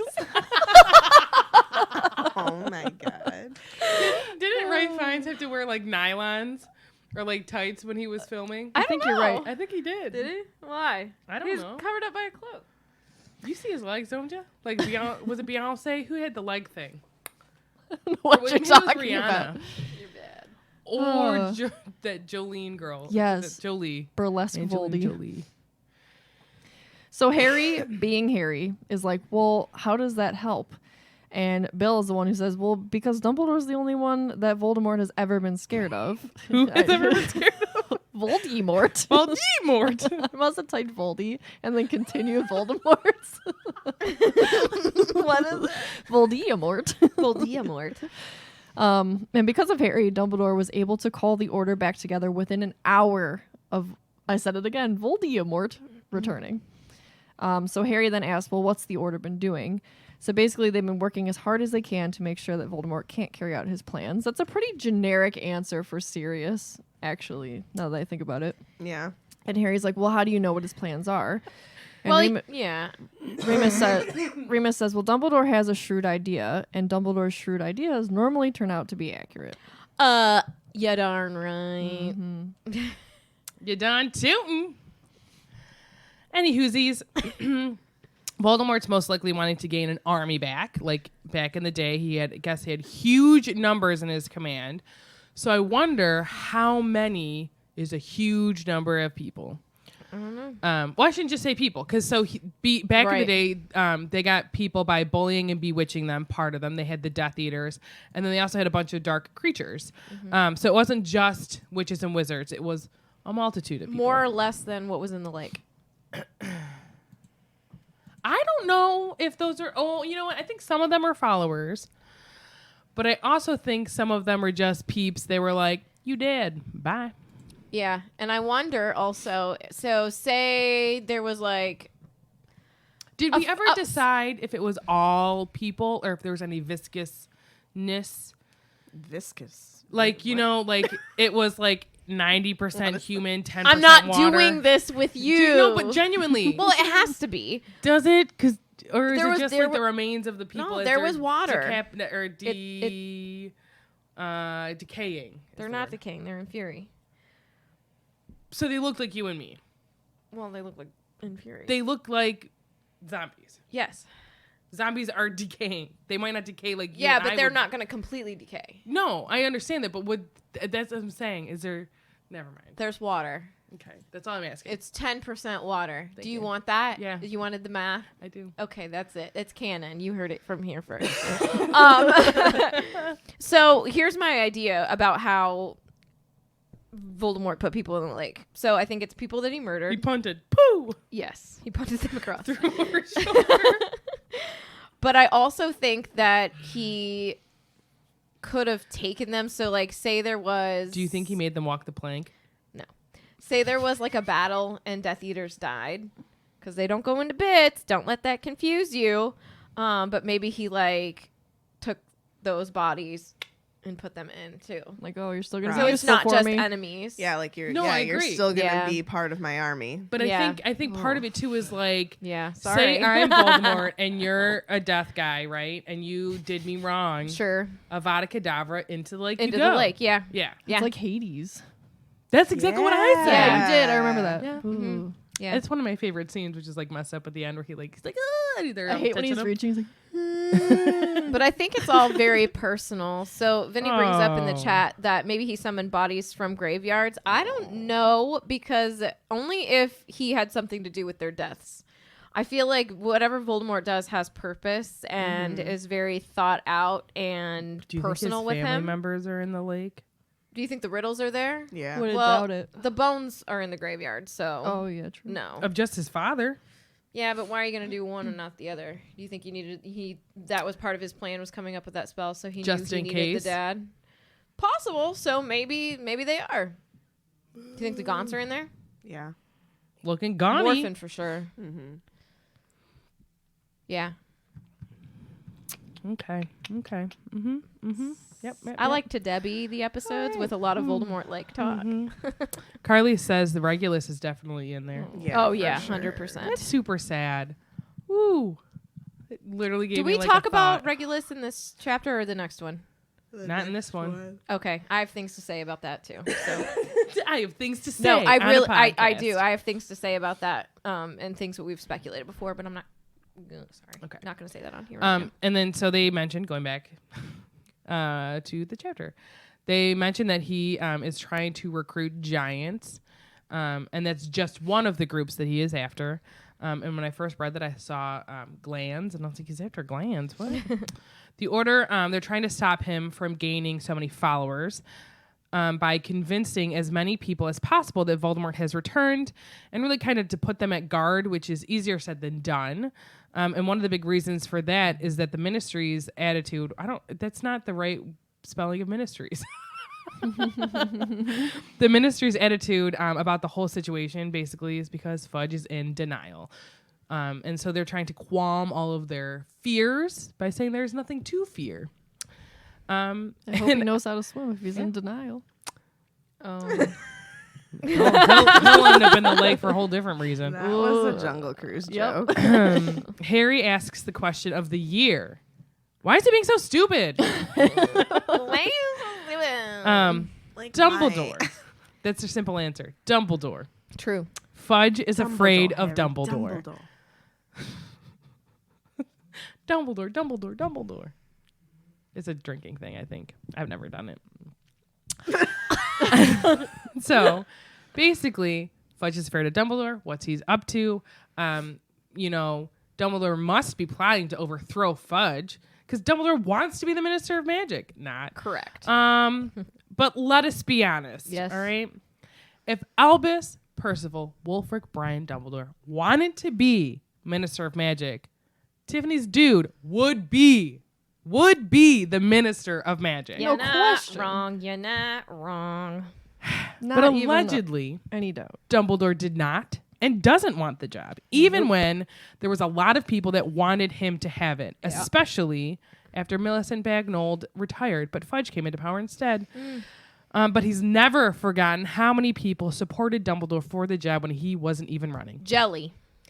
Do you think that Dumbledore regrets not becoming No. Minister No. of Magic No. because this would, like, if he was minister right now, it would have made this so much easier? But he doesn't know But what it he would have also- done with that power. But I also think that it True. would have made other things difficult. True. Like, who would have been in charge at Hogwarts, Hogwarts. for Harry to be protected? Because really the biggest reason that Harry's being protected at Hogwarts is because Dumbledore is there and Voldy is scared of Dumbledore.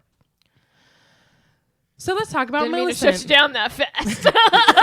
But no. Well, no, I'm just I saying, can like, understand where you're coming from. it would make this a lot easier if the ministry could just fully be on Seemingly board. so, but like we say, actions have consequences. We don't know what the consequences Do would we be. say that? You did in your section. It was green. I also think though, like you don't know, like yes, it would have made this part easier, but it might have made other parts more difficult. Yeah, I mean, I don't know. It's a give Fine, and whatever. take. Keep going. It's a So seesaw. let's talk about Millie, Baby. Millicent Bagnold. Give me it. So on the wizardingworld.com, they talk about ministers of magic. So she was minister of magic from 1980 to 1990. So that's a 10-year span. Fudge is still kind of fresh. Correct. He's Fresh only fudge. been Just baked. minister for 6 years. Well, 5 years now, but he has one more year. He doesn't know this yet. But his time is closing out. He's on the downward spiral of his job. They getting a don't little have stale. rules like the United States presidents. 4 years. No. Correct. New election. Correct. So from the Wizarding World, it says a highly able minister had to answer to the International Confederacy of Wizards for the number of breaches of the International Statute of Secrecy on the day and night following Harry Potter's survival of Lord Voldemort's attack. Acquitted herself magnificently with the now infamous words, "I assert our inalienable right to party."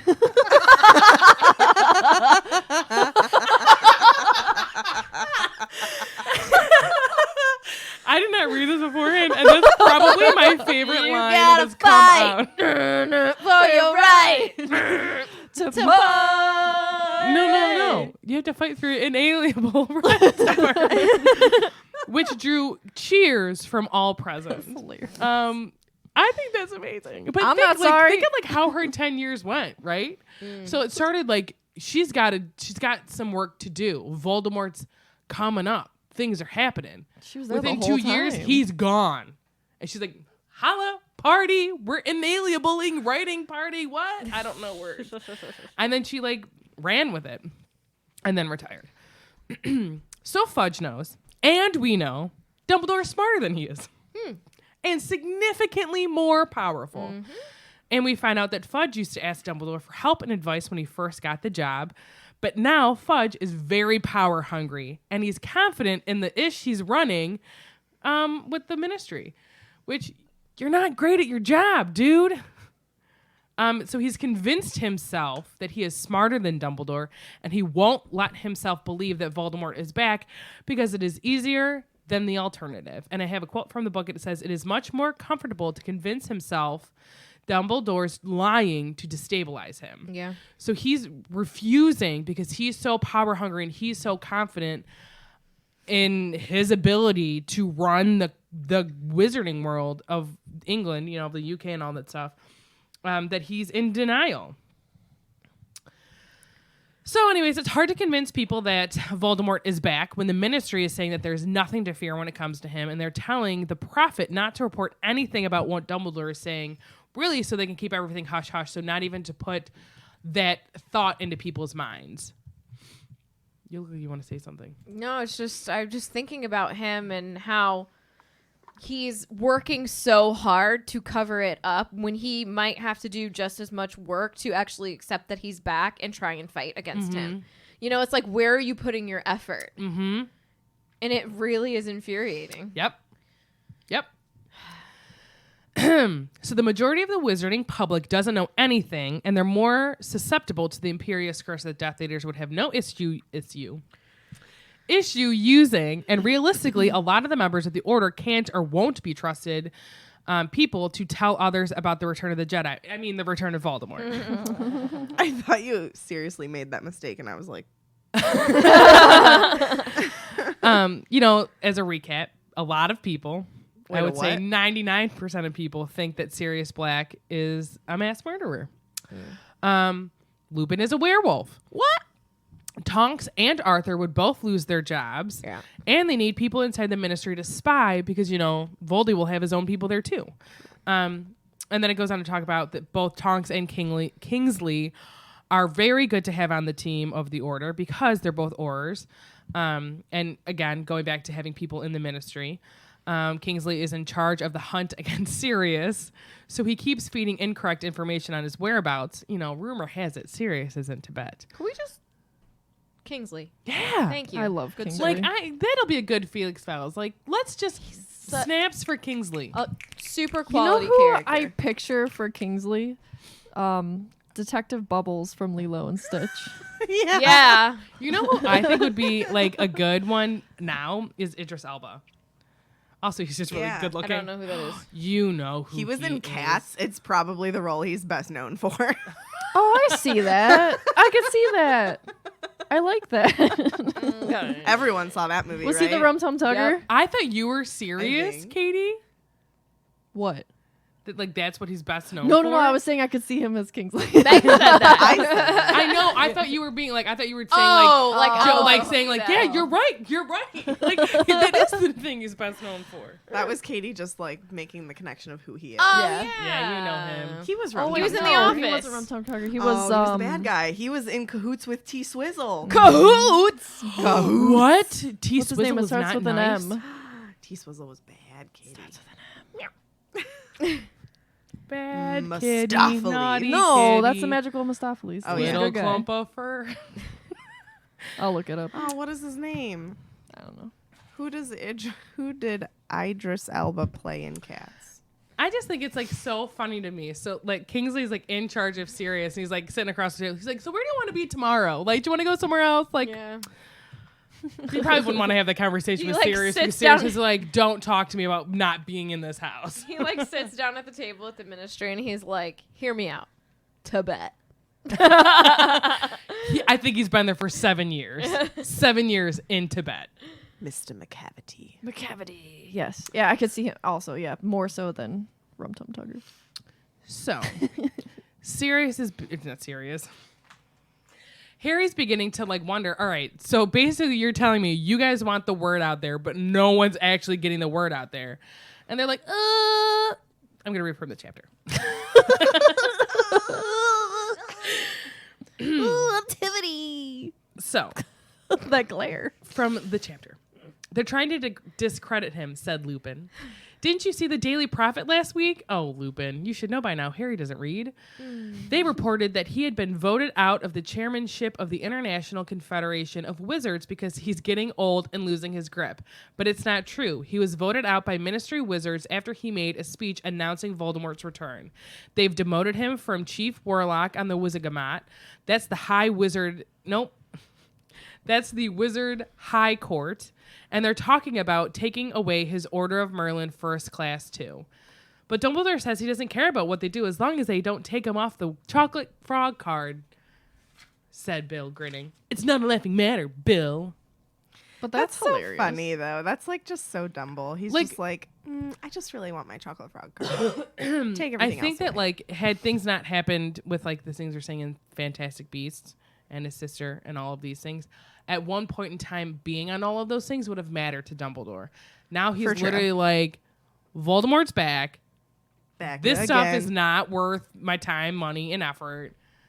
I gotta go fight this dude. Do you think Yep. his chocolate frog card automatically updated to not have those things on them anymore? Ooh. I think I they bet do. it is magic. Or maybe it puts a year, like was from this date to this date on this committee. Accurate. Get out. Accurate. Accurate. I wrote, Dumbledore isn't scared. As long as he stays on the frog card, he's good. Arthur's worried, though, because realistically... Priorities. Right. True. Dumbledore could land himself in jail if he keeps going this way, and that's the last thing they want or need. Which is true. It's also kind of like, he's literally not doing anything illegal, but I could see him being like, on trumped up charges, being like, Azkaban for you. Yeah. Gotta say, Dumbledore's got style.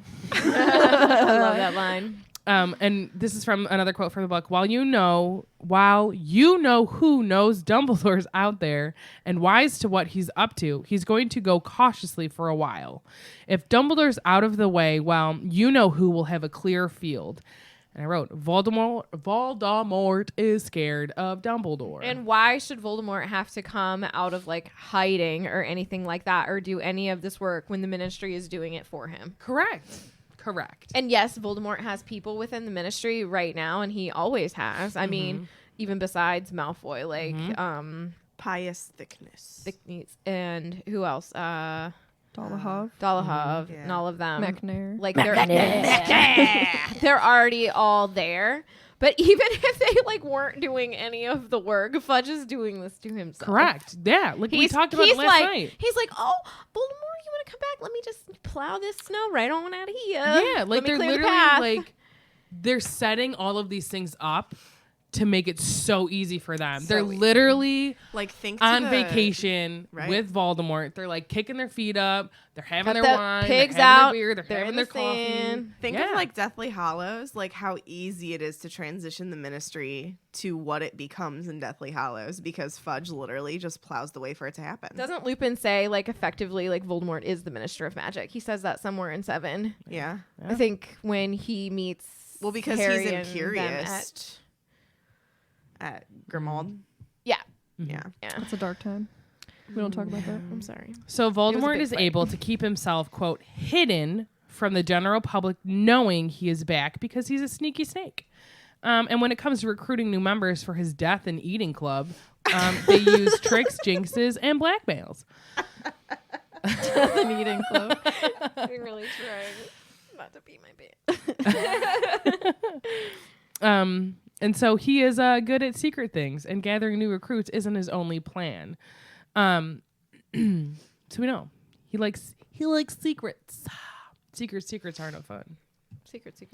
What was the beginning of that show, Pretty Little Liars? Like, two can keep a secret if one of them is dead. The dark person in me is like, I like that line a lot. Anyways, they're vague when it comes to the other things that Voldemort is after.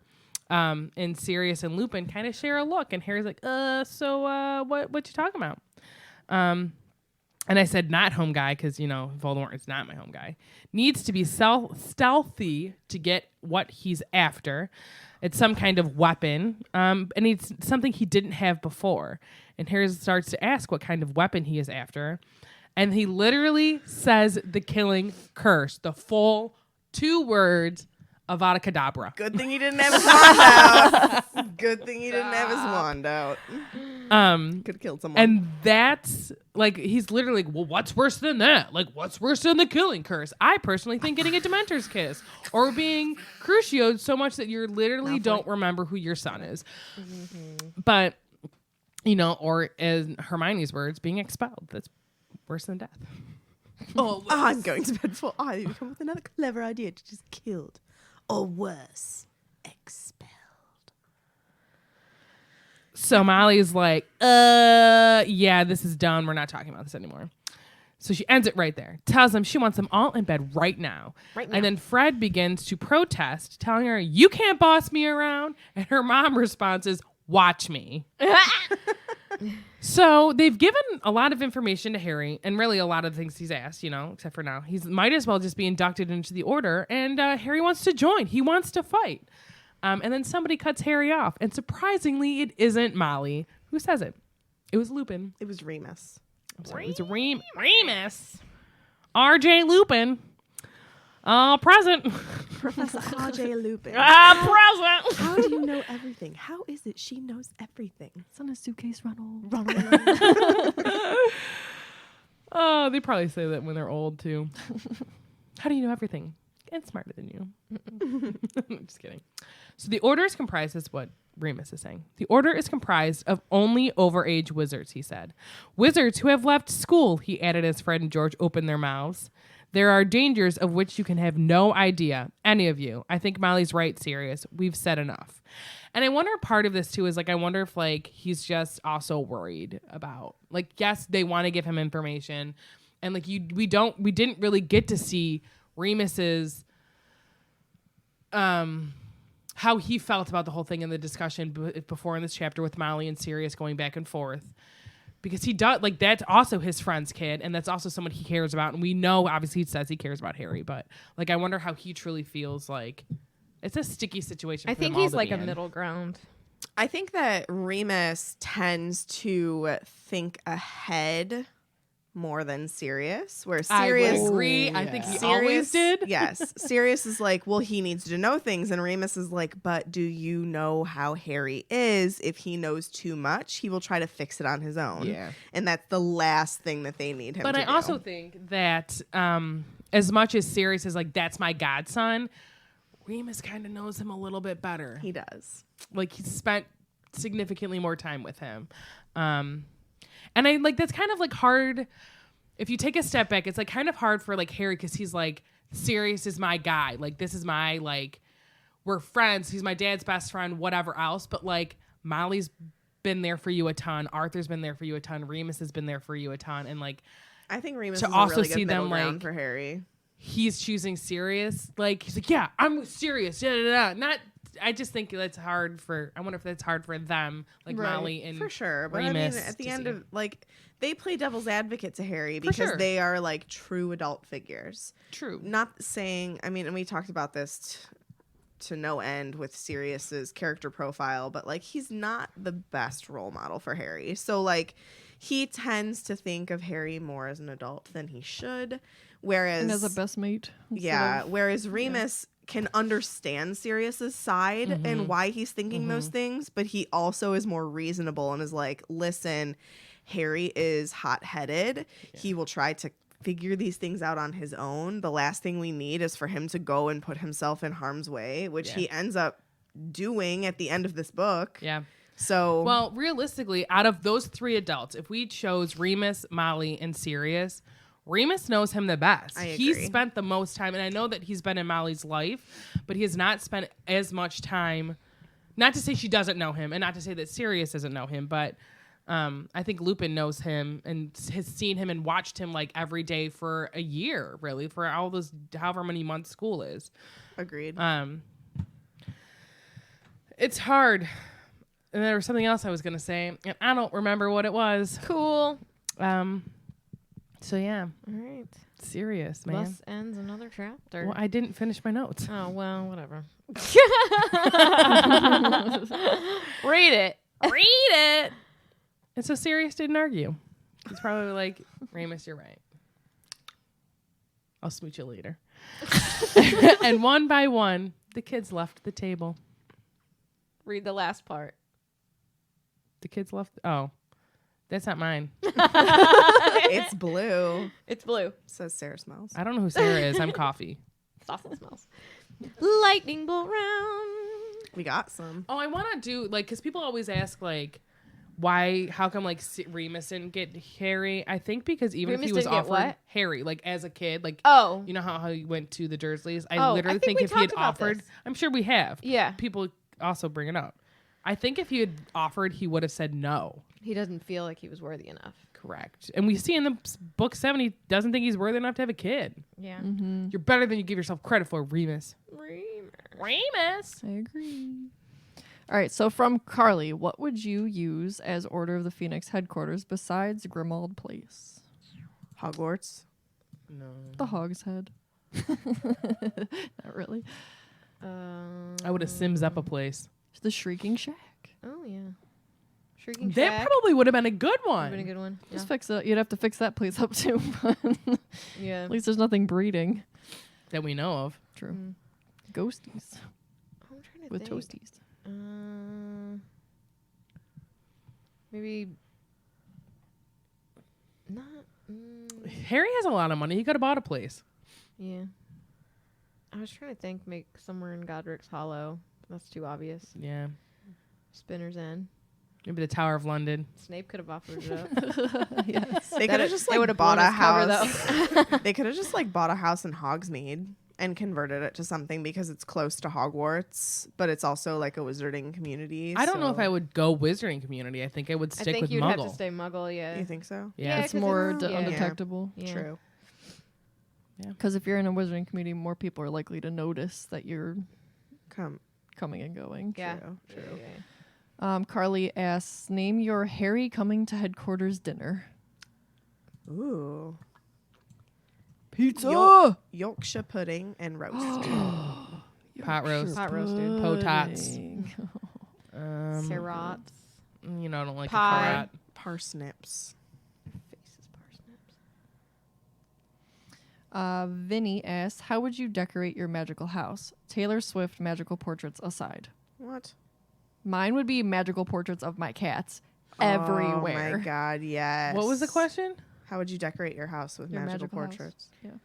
I don't know. I'd have like a magic couch that would like lean back and put a blanket on me without me even asking, and then like a Tiffany's hot like, cup I of don't know, but coffee. let me tell you in great detail. I don't know, but what I this would is do? exactly what I would do. Something that does the dishes for me. Anything? Oh yes, that. Yes. Oh my god.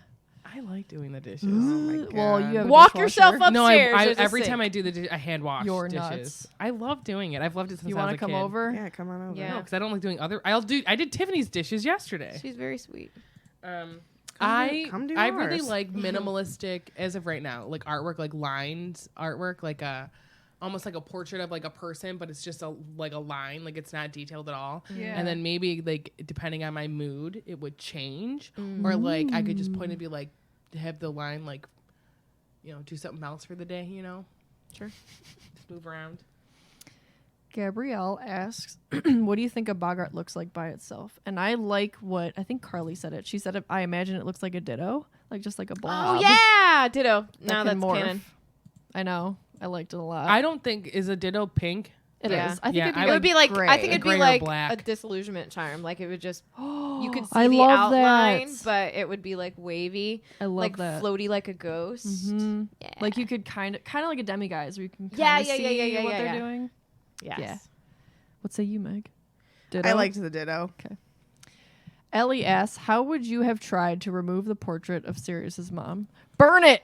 Just burn it off the wall. Fiend fire, I bet you would get her off the wall. Yeah, Yeah. it would And if also you're- burn your house Yeah, down. but like if you do, here's the thing: if you do it correctly and know what you're doing, and you aren't Crab being a Richard, you wouldn't burn the house down. Possible. It's true. Dumbledore could do it. I would build like I Yeah. would just build a frame around it, like box it Like- in. Oh Not yeah, no. curtains, Do but like a box. put like a box over it and then put an imperturbable charm on the box so And that like like a- even and if like she does muffle the scream, you sound. can't hear it. Yeah. Silencing charm. and then put a portrait over it of like a Muggle family. Yeah. yeah. put the portrait of the scream. Oh, so good. One time in art class, we were making I don't know if we were making replicas, but I made a replica of the Scream. It wasn't great, but my idea of it was a donut screaming and Homer Simpson was behind. That's amazing. Somebody draw it. Somebody draw it. I'm pretty sure I think I came up with it. I might have seen it online, That's but I awesome. swear I remember doing it. But you know how memories are; they're not always correct. Carly asks, would Nagini have been able to actually get the prophecy since it wasn't about her? No. Oh, No, I think that but she's she was got probably Voldemort's just soul in there. Yeah, but I think she was probably just sent there to spy. Scoping it out. Yeah, scope what out was the up. space. Or even to attack. Scope it out. Yeah, but Anything. like, Hurt yeah. anyone she came into contact so with. Which if she I does. went up there and I was like, "What up, prophecies?"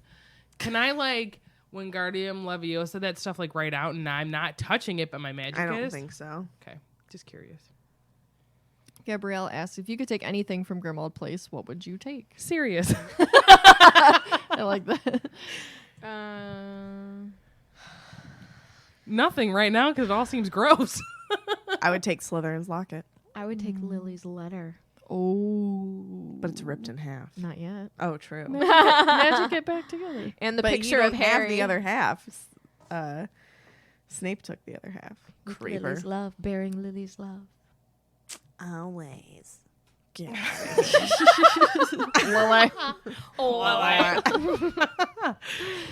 Kim asks, what would be your first legal spell when you came of age? Accio. Yeah. That's what a ton of people said. I'm trying to think what 1,000% mine would Accio. be. Yeah, probably Accio. Or like Accio I'd want to this, do, Accio that. I'm not moving. Accio to me. or I'd want to do That's what I Lumos would just do. because it looks cool. Like You at would do night. what? Lumos, like at night. 'Cause it looks Lumos. cool. Or Knox to turn the lights out so you don't have to get out of bed. Oh my Light the lights god. out. It's like a the clapper. Yes. Yeah. The Lumoser. I mean the Noxer. Oh, I did 5 Gabrielle. again. I always do 5 when It's I'm 4. doing the friends thing. It's 4. Yes. There we go. I have a hard time. Oh. Mar- I can teach you to clap. Marchismo says, I think a boggart looks like a ghastly. yeah, That's cool. What's All a the ghastly? Pokemon feels. Okay. Get out. Or a haunter. Why are you surprised by this? Gabrielle says, if you could make a business like Fred and George, what would it be? Graphic design business. Mine would be a tea and crumpet shop. I was gonna say I've a coffee actually shop. talked about like in length with my sister about having like a shop where it's like drinks, both like non-alcoholic and alcoholic, like a book bar. So like you'd come, you'd hang out, there's cushy chairs, you could read or you could play games, you could just hang out, and there's like baked goods, and there's like you could either, if it's like 11 o'clock in the morning, you could have like coffees and teas and like those kinds of things, or if it's 5 o'clock at night, you could literally just sit there with a glass of wine or a beer or a coffee, and like there's books all over the place, and we called it the library bar. I love that. Open it in Tremont. That sounds like a very Tremontish place. Yeah. Agreed. Mia, would your parenting style lean more towards Molly or serious? I would be a Remus. I'd like to think. I'm in the middle. I think probably I would lean a little bit more towards go. serious. Yeah. But I I'm would a have s- Molly tendencies. I'm a super honest person, so like I don't have kids right now, so I can't say, but I would probably just like tell them. But like my parents never like lied to me about things. Like if I asked my parents, like they would just tell me, except for certain things that I'm not going to discuss. I got in trouble for it last episode. But I mean, that's just how I'm in all of my things. I'm a very honest person. So, I just think that they should know, but that's just me. I'm in the middle. I do both. I'm in the middle with Remus. It's like an as like what situation based. Mm-hmm. You know what I mean? Agreed. For sure. Agreed. Gabrielle asks, if you could pick anyone from the Order to be Minister for Magic besides Kingsley, who would it be? Tonks.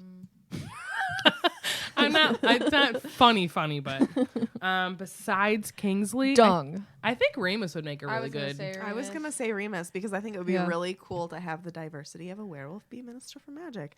Unfortunately, J.K. Rowling kills him, though, so, you know. Doesn't I just happen. think he's very level-headed. I think He he's is. got a good head on his shoulders, and is able to like take a step back and be like, all right, everyone cares he about views Harry. things from all sides. Yeah. Yeah. He would be good at that. I think that like back in the day when they were all still in school, like I think that James and Sirius were like they have whatever plan and they're both gonna jump in, like we're doing it, and Remus is like, all right, you're literally gonna get yourselves killed, so why don't we take a step back and not do it like that, and like you know what I mean, like he was the one that was like, I think he's the mom calm of your the group. roll, roll your roll, like little calm of like you know be able to do. Or in those cases where he couldn't get to them quick enough, he was the one cleaning up afterwards. Every time. Beverly. Beverly's here. Has I was there anyone yesterday. picked you as their rival without you knowing why? Example, Fudge versus Dumbledore. Not to my knowledge. I don't know. Not a rival, but like I've had people like I don't know why they don't like me for some reason. Like that's fine. I don't have to everybody like me, but it's like what did I do to you? You know what I mean? Yeah, But I more used- back in like school. Yeah, I used to work think with this it's woman that didn't more a like me, school but I thing. also didn't really care for her. Like you're not my manager. You aren't above me in any way, but you think that you could tell me what to do. That's funny. That's it. No. Mia says, would you have gone fully Petty Betty and refused to tell Ron and Hermione about the information to the Order had finally dished out? Oh no, I totally would have told them. Well, you know what I would have done, because I am petty. I would have been like, no, I'm not going to tell you. And then like gone up to them, they're like, no, I told your mom I'm not going to do it. And I'm like, yeah, I'll tell you. So I'll give them a hard time, but then I would totally tell them.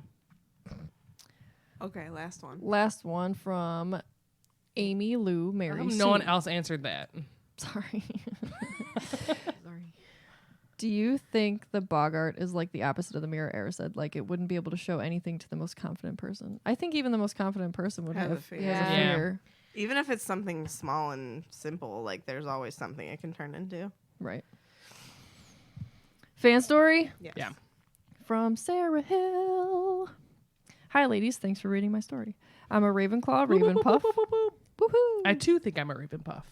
My wand is made of willow with phoenix feather core, 14.5 inches, and slightly yielding. My Ilvermorny house is Thunderbird. Yes. And my Patronus is a lioness. That's pretty pretty cool. awesome. Wow. Really? That's pretty Gravenclaw. What is that? Not a thing. Ravenclaw. Butterby Gravenclaw. Katie and Megan, I'm a graphic designer too. I really appreciate the work you guys do. You're both super talented, and I'm in love with the Swish and Flick logo. Oh, thank you. Thanks. Like so many others, I was stubborn about reading the books when I was little. I take particular shame about this because my mom is a 6th grade English teacher. She's the reason I've always loved reading and learning, but she couldn't get me to read the series, even after she read it herself and loved it. Still, moms know best, and she managed to get me to watch the movies, which of course hooked me immediately. I saw all of them as they came out in theaters, usually on my birthday, since several of them premiered in late November, which made them extra special for me. It was like Harry and I got to spend our birthdays together. Cute.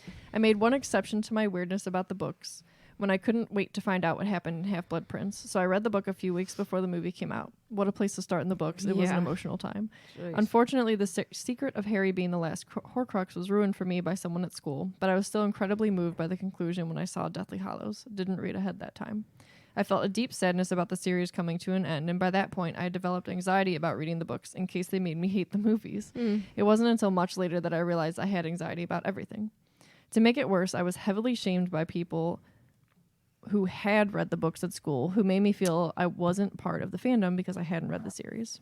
I've always kind of felt like I don't belong anywhere, and I identified strongly with JK's beautiful world and the idea of Hogwarts always welcoming me home. So the rejection from fellow Potterheads was pretty awful. It made me step back from the Potter world for most of college, but after returning to the movies for comfort when I was nervous about starting my current job in August, I remembered how much I loved it and wanted to dive back in. Enter you guys. Yeah. I wanted a podcast to listen to during the busier times at work, so I looked up Harry Potter podcasts on Spotify, and there you were. You can imagine how excited I was to hear that 2 of you are designers like me, especially since I was brand new to the job and extremely worried about not being good enough. Your lovely, hilarious personalities eased my new job jitters and calmed many of the silent anxiety attacks at my desk. I've been at my dream job for almost 6 months now, as I'm writing this in January 2019. So it's So been a whole year now. Yeah. And creating things I'm proud of. I started reading Sorcerer's Stone after Christmas, so I'm finally letting myself into the books. Contrary to my fears, they're only adding to my love for the wizarding world and Jo's genius. She really thought of everything. Thank you all for being yourselves and helping me find my way home. Love, Sarah. P.S. Hi, Florence. Oh my god, it's like 2 names right there. They're both mine. Sarah and Florence. You have to let us know if you finished the books and what you think about all Yes. of them. Yes. And Also, I'm sorry you caught heat from not nice friends in the fandom, but books or movies, We you're love part ya. of it. You're a Potterhead. if you appreciate Harry Potter in any way, shape, or form, if you haven't seen the books or the movies, but you appreciate the magic of it or whatever, If you haven't seen, seen the books, or read the movies yet, don't shame people. That's not right. honest to God, shaming's not nice. It's not right. In any way, shape, or form. And kudos to you for overcoming that and still being part of this Yeah. wonderful place and Yeah. seeing the beauty of it where it is, because there are people who are just not nice. Yeah, for sure. Also, I'm sure you're rocking it at your new job, and Yeah. I want to hear an update. Yes, please. Yes. All right, social media. You can follow us on Facebook at Swish and Flick Podcast and on Twitter and Instagram at Swish Flick Cast. You can subscribe to us on YouTube at Swish and Flick Podcast. You can support us on Patreon at patreon.com/Swish Flick Cast. It allows us to keep the episodes up and running because it costs money every month to do that. It keeps our website up and running because it costs money to do that every month. It allows us to bring you guys content from things that we might not be able to get to attend to without Patreon. And also we are going to be like doing monthly donations to different charities and stuff. So I think it's going to be $1 from each patron is going to get donated. And then you guys will get to vote on where that money goes each month. So look out for that in February.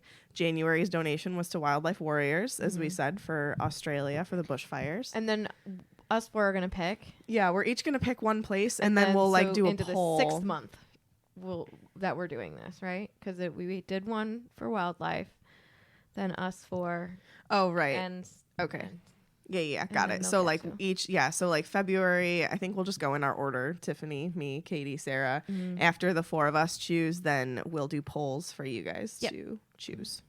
So Can we not do it in our order? Because I would like to choose for April, even though it's also Tiffany's birthday. for where the money goes. I'll You go guys first can battle because that. I'm gonna do something local to Cleveland. But you kids. would get April. Oh no, Katie would get April. Why don't you guys I'll just swap. flip? I'll swap with you. Cool. All All right. I am on Twitter at @tiffswish_flick. I tweet a lot about Like in Harry Potter. Potter, video games, sports, Playing her video Star games. Wars, all What's of Star that. Wars? Dogs, cats. If you like any of those things, you can give me a follow. But just gonna try not to drown in laundry. You know, Oh my god, That's, I hear uh, you so hard right now. that's my life. So that's what I'm gonna be We doing. have approximately 6 piles of laundry. What are you doing? I really just want to travel everywhere Mm-hmm. and read. and read, but I can't always, so that's sad. But I'm really trying to grow our freelance business. So if anybody knows anybody that needs any design work, you should send them to Whimsy Creative Design, please and thank you. We're building a website, so hopefully that will help. But yeah. You wanna do birthday invites for Miss Lady Absolutely. Supreme? For Mhm. sure. Mhm. Cool. We'll do that. It'll be a yearly thing if you'd like. It will be. Yes. Oh, me. I guess What you are you can also. personally doing? What am I personally doing? Yeah, Loving my cat and my wife. Okay. Cats. that's fair.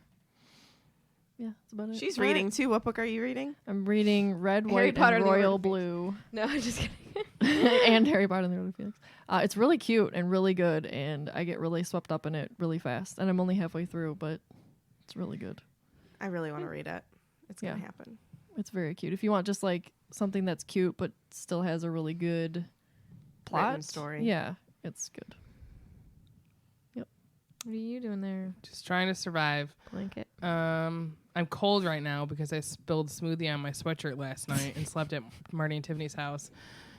So I didn't have a sweatshirt all day. I'm just in school trying to figure all that stuff out, traveling a little bit. You can follow me at O'Malley with 3 H's on Instagram if you want to see my wild and crazy life that is really boring and just consists of me having no time to do anything but school, work, and podcast. I wish I could read books. It's been a long time. Yeah. I read, but like not obviously books. You should do the reading challenge with us. I have no time. Well, I told Meg that like I really want to do this reading challenge because I don't know what it is, but I feel like if I don't start reading again, like my Once you brain start, is you, gonna like, go. my brain is like sometimes I feel like I can't learn things like I used to. Keeps you. Yeah. yeah, smart. like I Use need to or keep it lose sharp. Yeah. Yeah. Yeah. So it's like I need to do this For for sure. my own mental health. Yeah. Yeah. So yeah, Katie and I started like a little book club thing through Goodreads. So if anybody wants to join our group, there's like a ton of swishers in there and it's really fun. Just have like a- hit us up and I'll send you the link. I to just it. wish I had time. Like my thing is, and I know myself, like I get sucked into books. And when I say I get sucked into books, like I can't, like I will not sleep. I'm reading books and like Same, I I'm get at like work that, and too. I'm like not doing things I probably should be because I'm reading. I'm not doing my schoolwork because I'm reading. Like I'm that type of person, like everything gets, because I'm like, what's going to happen? I have to see what's going to like happen in the story that I'm reading. So I need to focus on getting an A in this class. That's my goal. You'll do great. Yeah. Who do we want to dedicate this episode to? Because last time we did Lily. Serious. serious. This is just serious. Seriously end this podcast in a serious manner. Yeah. That concludes this week's episode. Thank you so much for listening. And don't let the muggles get you down. Seriously. Bye. I'm Terry Gross. Amazing! Just my voice. Foosball is the devil. Sasa can't see without her glasses. Chernobyl, that's Chernobyl. It's about butter. it. No. Chernobyl is the Sounds like is the villain from Fantasia. this butter's super No, churnable. Chernobog. Chernobog. It's going to be a good episode. He's got one son and one daughter. I think Ragnarok is one of the names on the Gringotts ride. Like you It can is. see His one of the office offices. is in Yeah. the hallway before you're getting into Yeah, Bill's yeah. office. The other one too, like Bog. Bogrod. Bog Rock, Bogrod. Bog Rod, something. I'd be really curious to know like goblin naming, like Yeah. the culture. I Bagman wonder if she is- literally just took words in hats and was like, Word parts. Bagman is Ragnarok, super which sketch. is Thor. Bagman is. Hey, is Hilarious. Bagman sketch? Oh yeah. Some would say he's sketch. Sketch dude. One sketch broski. Am I right? Right.